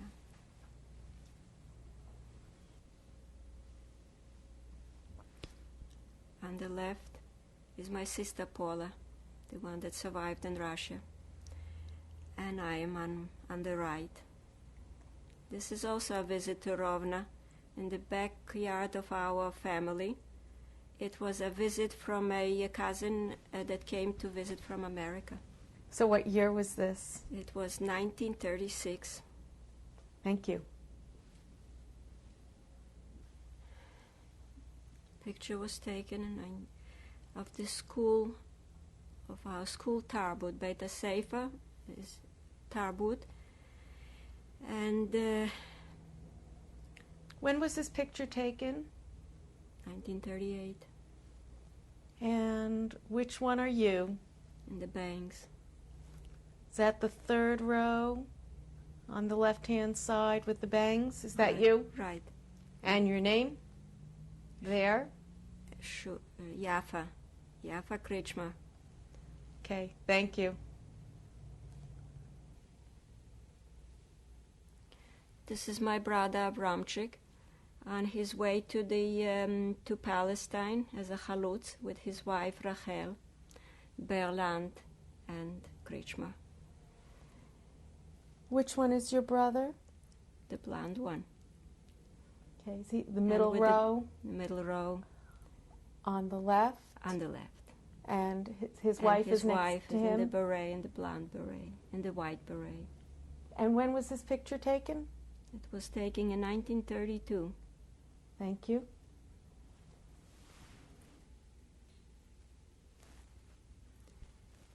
This is a picture of our town Host with the fire department, with the gate to the park where military always was stationed.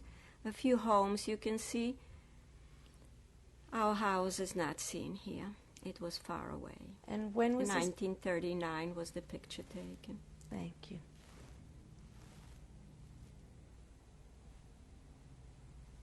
This is the Polish man, Bronisław Kasperkiewicz, that I stayed with and worked for the family.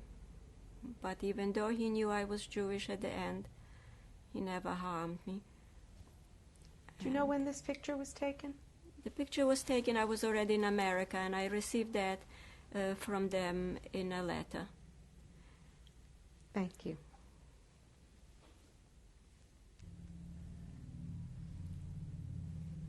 This is the boss's wife, my gospodynia. Her name was Marysia Kasperkiewicz. Both of them are not alive anymore. And the picture was sent to me from Poland to us in America. Thank you.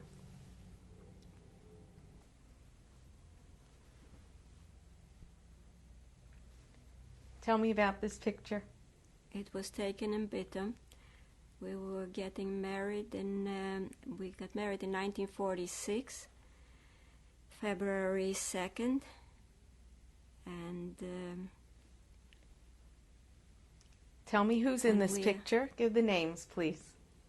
This is my husband of 50 years. We celebrated our 50th anniversary last February. Yitzhak Sklaver, Irving Sklaver in America, and Sonia Sklaver. Mrs. Sklaver, we'd like you to introduce us to your lovely family. This is my husband, Irving Sklaver. Our older daughter, Linda Schoenfeld. Her husband, Myron Schoenfeld. Good.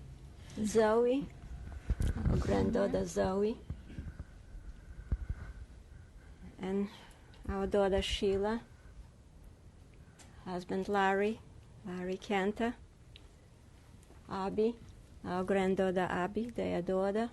And their twin grandsons, our twin grandsons, David and Jonathan. Okay. Is there anything that either one of you would like to say at this time about your experience and how it all connects to your family and what you've achieved here?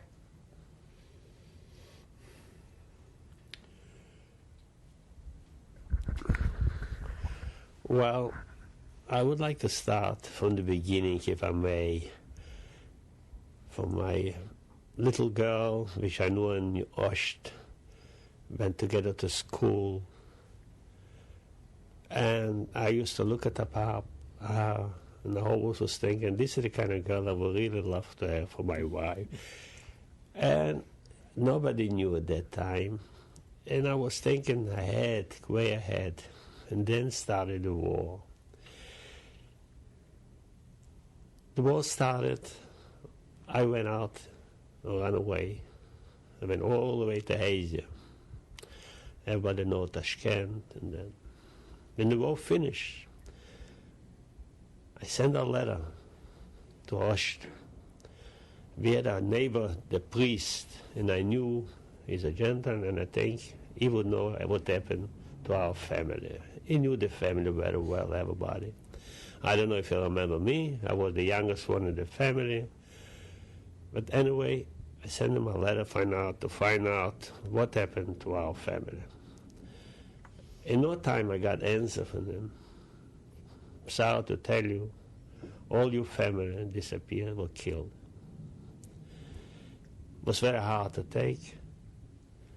I was looking at the papers all the time if I would see when the Russian army moved closer to our town, and never were mentioned. And I was thinking, my parents, they had friends, and they will survive.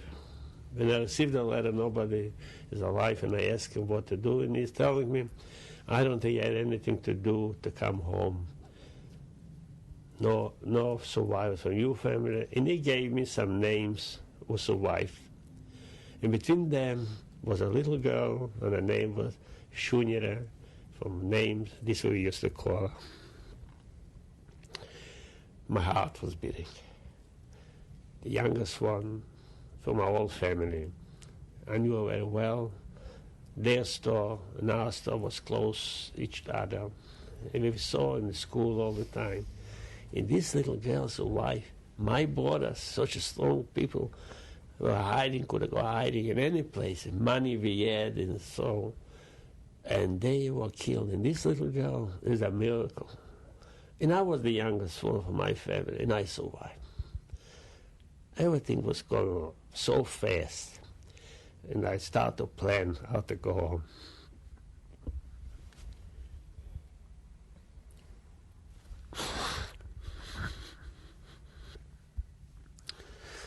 I came to washed. I didn't see nobody. I was walking like to the cemetery to visit my mother's grave. A school teacher met me that time. She knew Sonia, she knew me. She said, "Mr. Sklaver, what are you doing here? How did you survive?" and so on. "You better get out from here. You will be killed. They will kill you." Well, I turned around, I didn't even go to the cemetery. I went back to the town, the next town, Host. Rovno, from Host to Rovno was like 30 kilometers. My brother was there already with his wife. They left Russia before me. And we didn't stay too long, don't remember exactly, but a week or 2 weeks. We're heading to Poland. We came and looked in Poland. We have nobody to look, but I have names for sure. We went to Warsaw. Over there was the joint distribution. In there, the Jewish committee, and they kept records from all the Jewish people coming from Ukraine, from Russia, from all over Poland. I looked, I didn't find a name. And this is the only one I'm looking. I went to lodge. In a lodge, I was very lucky. We saw the name from her, the Gelman family, registered, and they were heading left for Boyden, Bitom, Niederschlesien. I told my brother that time, "Harvey, we're going to Boyden. We're looking for Sonia." Went to Boyden, went to the committee again, and found her name, an address, and I found her. Found her with the family Gelman, because Gelman was a family, and they supported her. She stayed with them, and this. And I started to date her. We started to go out in the morning till the evening. I slept over there next door. In the morning she was going to the park, helping out the family to make a living, selling cigarettes and some other things, you know. And I kept my eyes on her already, you know. And at that time, starting, if you remember, the Kielce pogroms, again killing Jews. And I said to her, "Sonia, we have to leave from here.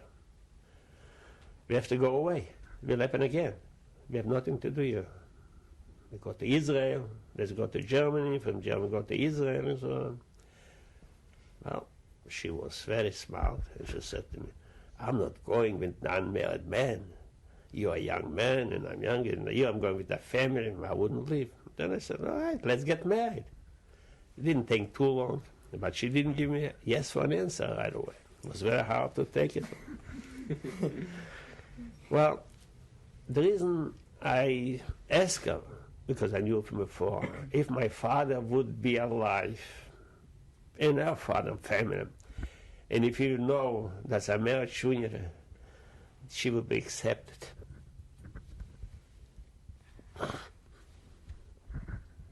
Well, the daughter. We didn't have any girls in the family, only boys. And we would be proud to have a girl like that with us. So on. What can I tell you? I was very happy we married.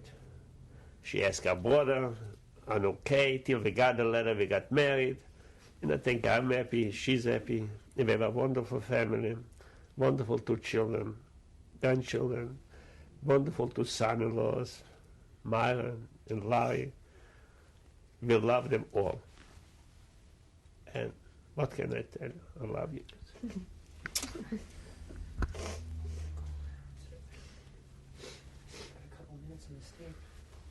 Okay. Is there anybody else who'd like to say something? I'm interested from the daughters in how much you heard about your parents' war experience.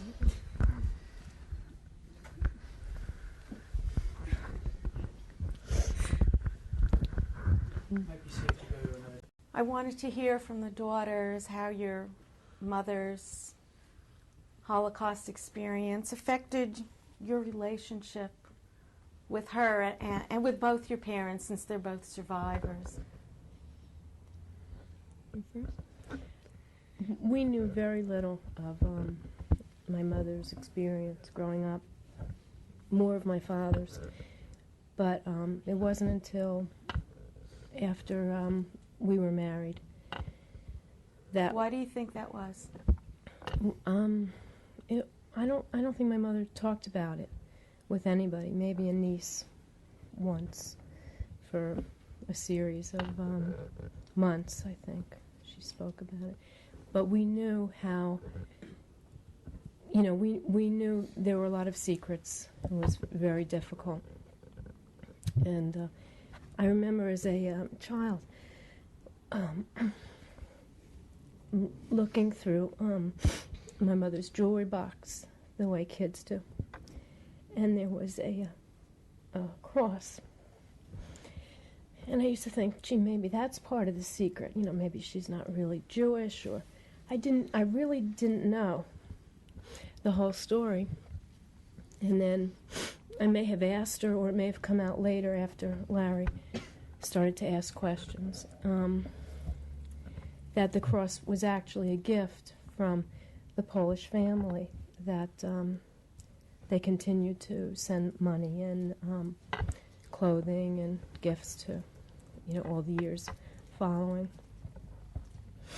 And we knew there were very, very dark secrets, but we didn't know what they were until, I'm sure we were married, but we don't remember when exactly Larry asked, because he didn't really understand, that the parents, the survivors, never really burdened the children with those kinds of stories.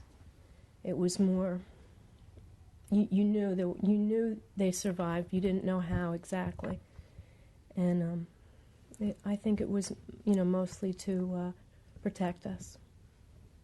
It wasn't until much later that we realized.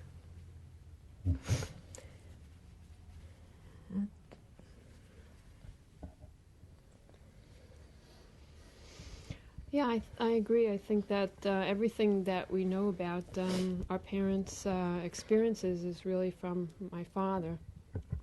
From our father. We always heard those stories of what he went through and where he went and what happened, and just a little bit of what he told us about what happened with our mother. And we knew that she survived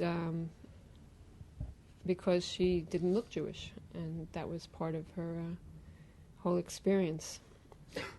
But all the details really didn't come out. And it's a really good question why we didn't ask. My daughter asked me, why didn't you ask? And I really don't know. I always felt it was something that they just wanted to be, that they too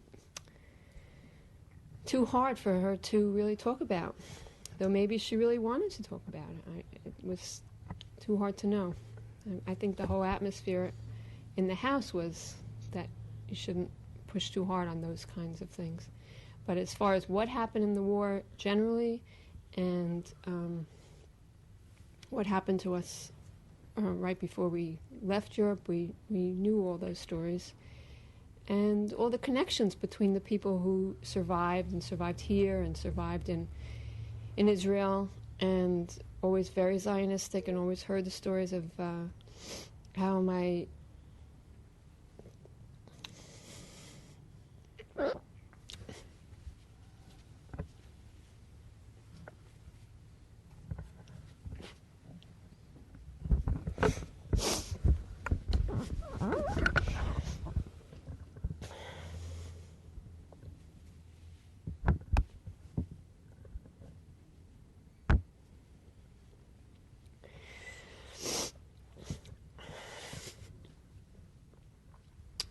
Well, anyway, I think everything that we get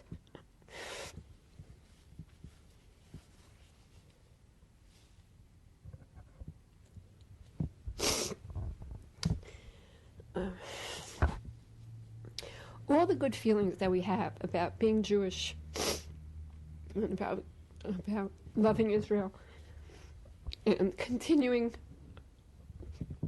to be Jewish is really from our parents. That not only because of what they went through, but even before the war, how really they came from such wonderful homes and from such Zionistic homes, and it was really important to hear those stories, and even more than the Holocaust stories.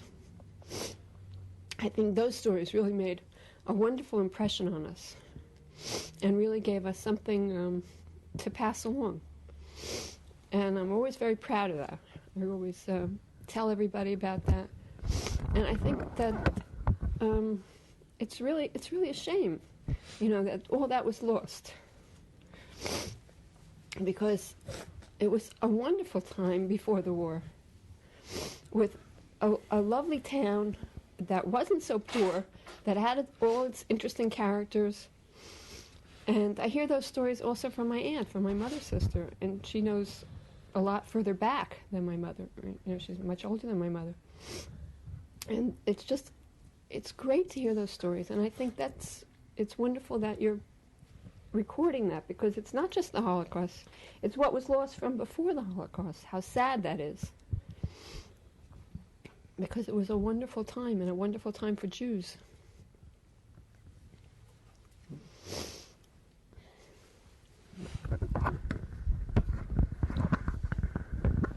Yeah, I guess I did ask a lot of questions, and there was one evening I was with Sheila and her parents, and I started asking Sonia because I'd never heard any of the story, and she started telling the story, and I think told maybe a lot of things that Sheila, and even Sheila's dad maybe didn't hear.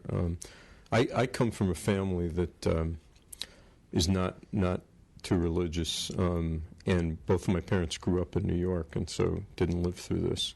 And I think for somebody like me, who was born after the war, this whole thing really wasn't real. It just seemed too far away, too old, and the horrors were so unspeakable that it seemed like just unreal.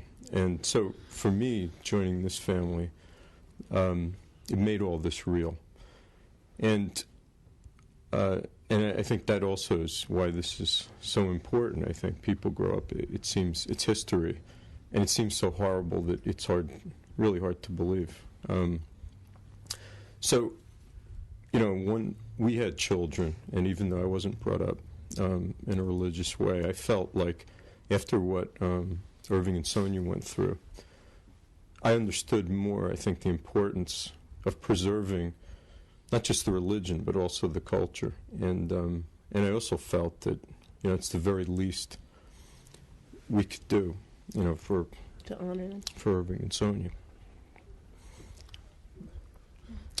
Just one more thing, and that is that I think, after hearing their story, I think it's incredible how great they are as people. As grandparents, parents, in-laws. I don't know if anybody could imagine how they would act having gone through what they went through. So. Okay, is there anybody else who'd like to add anything? Go ahead. Well, it always started out that, when I was, younger. I'm still young, but, Papa would always tell us stories about his experience in the Holocaust. And Baba would just, sit there and listen. And she would have to, we'd have to ask her if we wanted to know anything about what happened. And, Papa always told us the stories, and I knew it happened, and Baba, I never really knew what happened. I just knew, basics, when she moved, she went here and went there, and her mother sent her here and wherever. And, I really want to see this tape because I never really knew any stories or anything like that.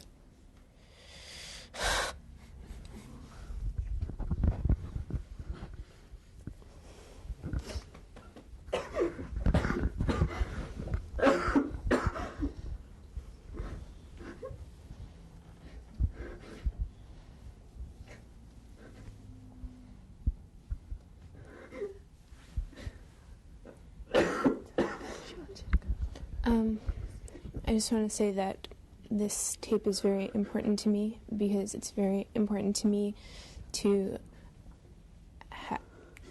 be able to respond to what happened and to know what happened. And it's difficult because I'm so removed. I didn't grow up in a family that was the child, a Holocaust family directly, and I'm really 2 generations away. But it's important for me to have the information, and it's important for me to know what my grandmother experienced, and I'm very grateful that she's able to do this. And I hope that it is empowering to talk about it and not have it be a specter that is never discussed and is shameful. And I'm proud that she's able to finally talk about her experiences, and I hope that she will be happy with her decision to do that.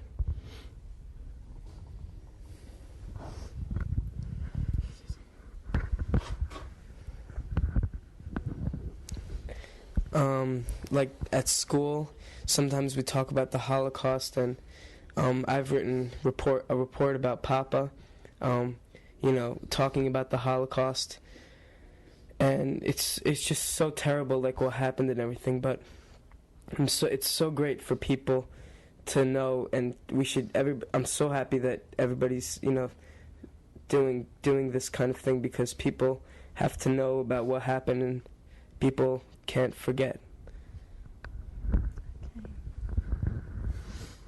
Mrs. Sklaver, is there anything you'd like to say, or is there anything that anybody else still wants to say? Maybe I'll finish.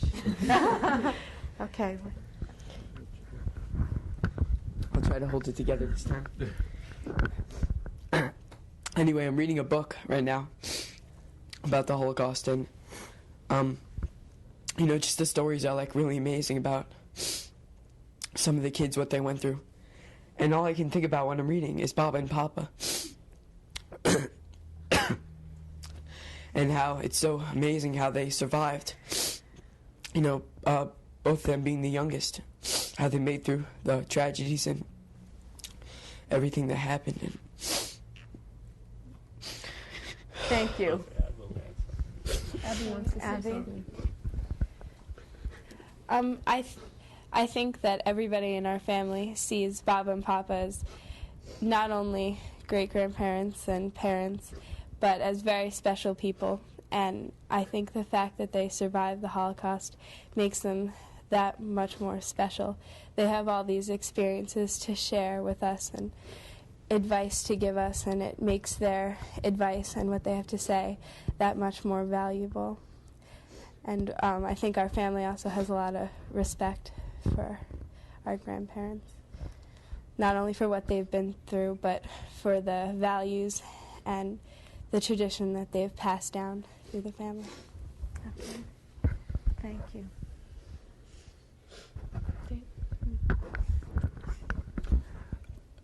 On some level, one of the attractions that Linda had for me was that she was a daughter of survivors,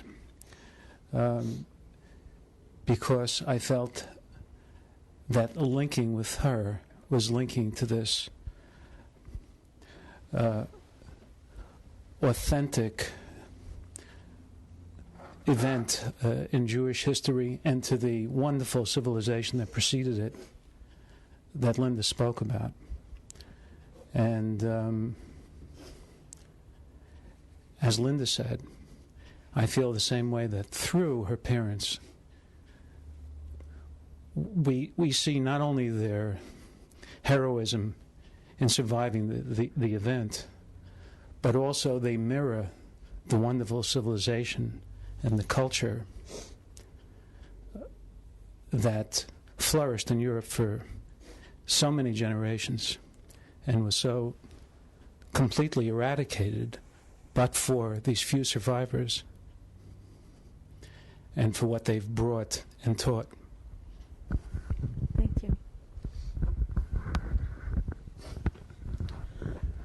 Well, to summarize things, I want to thank you, Spielberg, you and everybody for coming out to listen to such horrible stories and to be patient and to go along. It is wonderful. And I want to say thank you to my wife, Sonia, because she was so quiet. I never thought she would go through and she would undertake this kind of experience. I never think what she said, I can notarize that whatever she went through, that's really maybe it is the least, maybe she had more. But after so many years and to remember these things and to say, then I really appreciate it, and I appreciate very much to my family, to the children and grandchildren to come out and spend some time in this thing. I want to thank you, and I hope it will never, never happen again to no nation, to the Jewish people, to anybody else.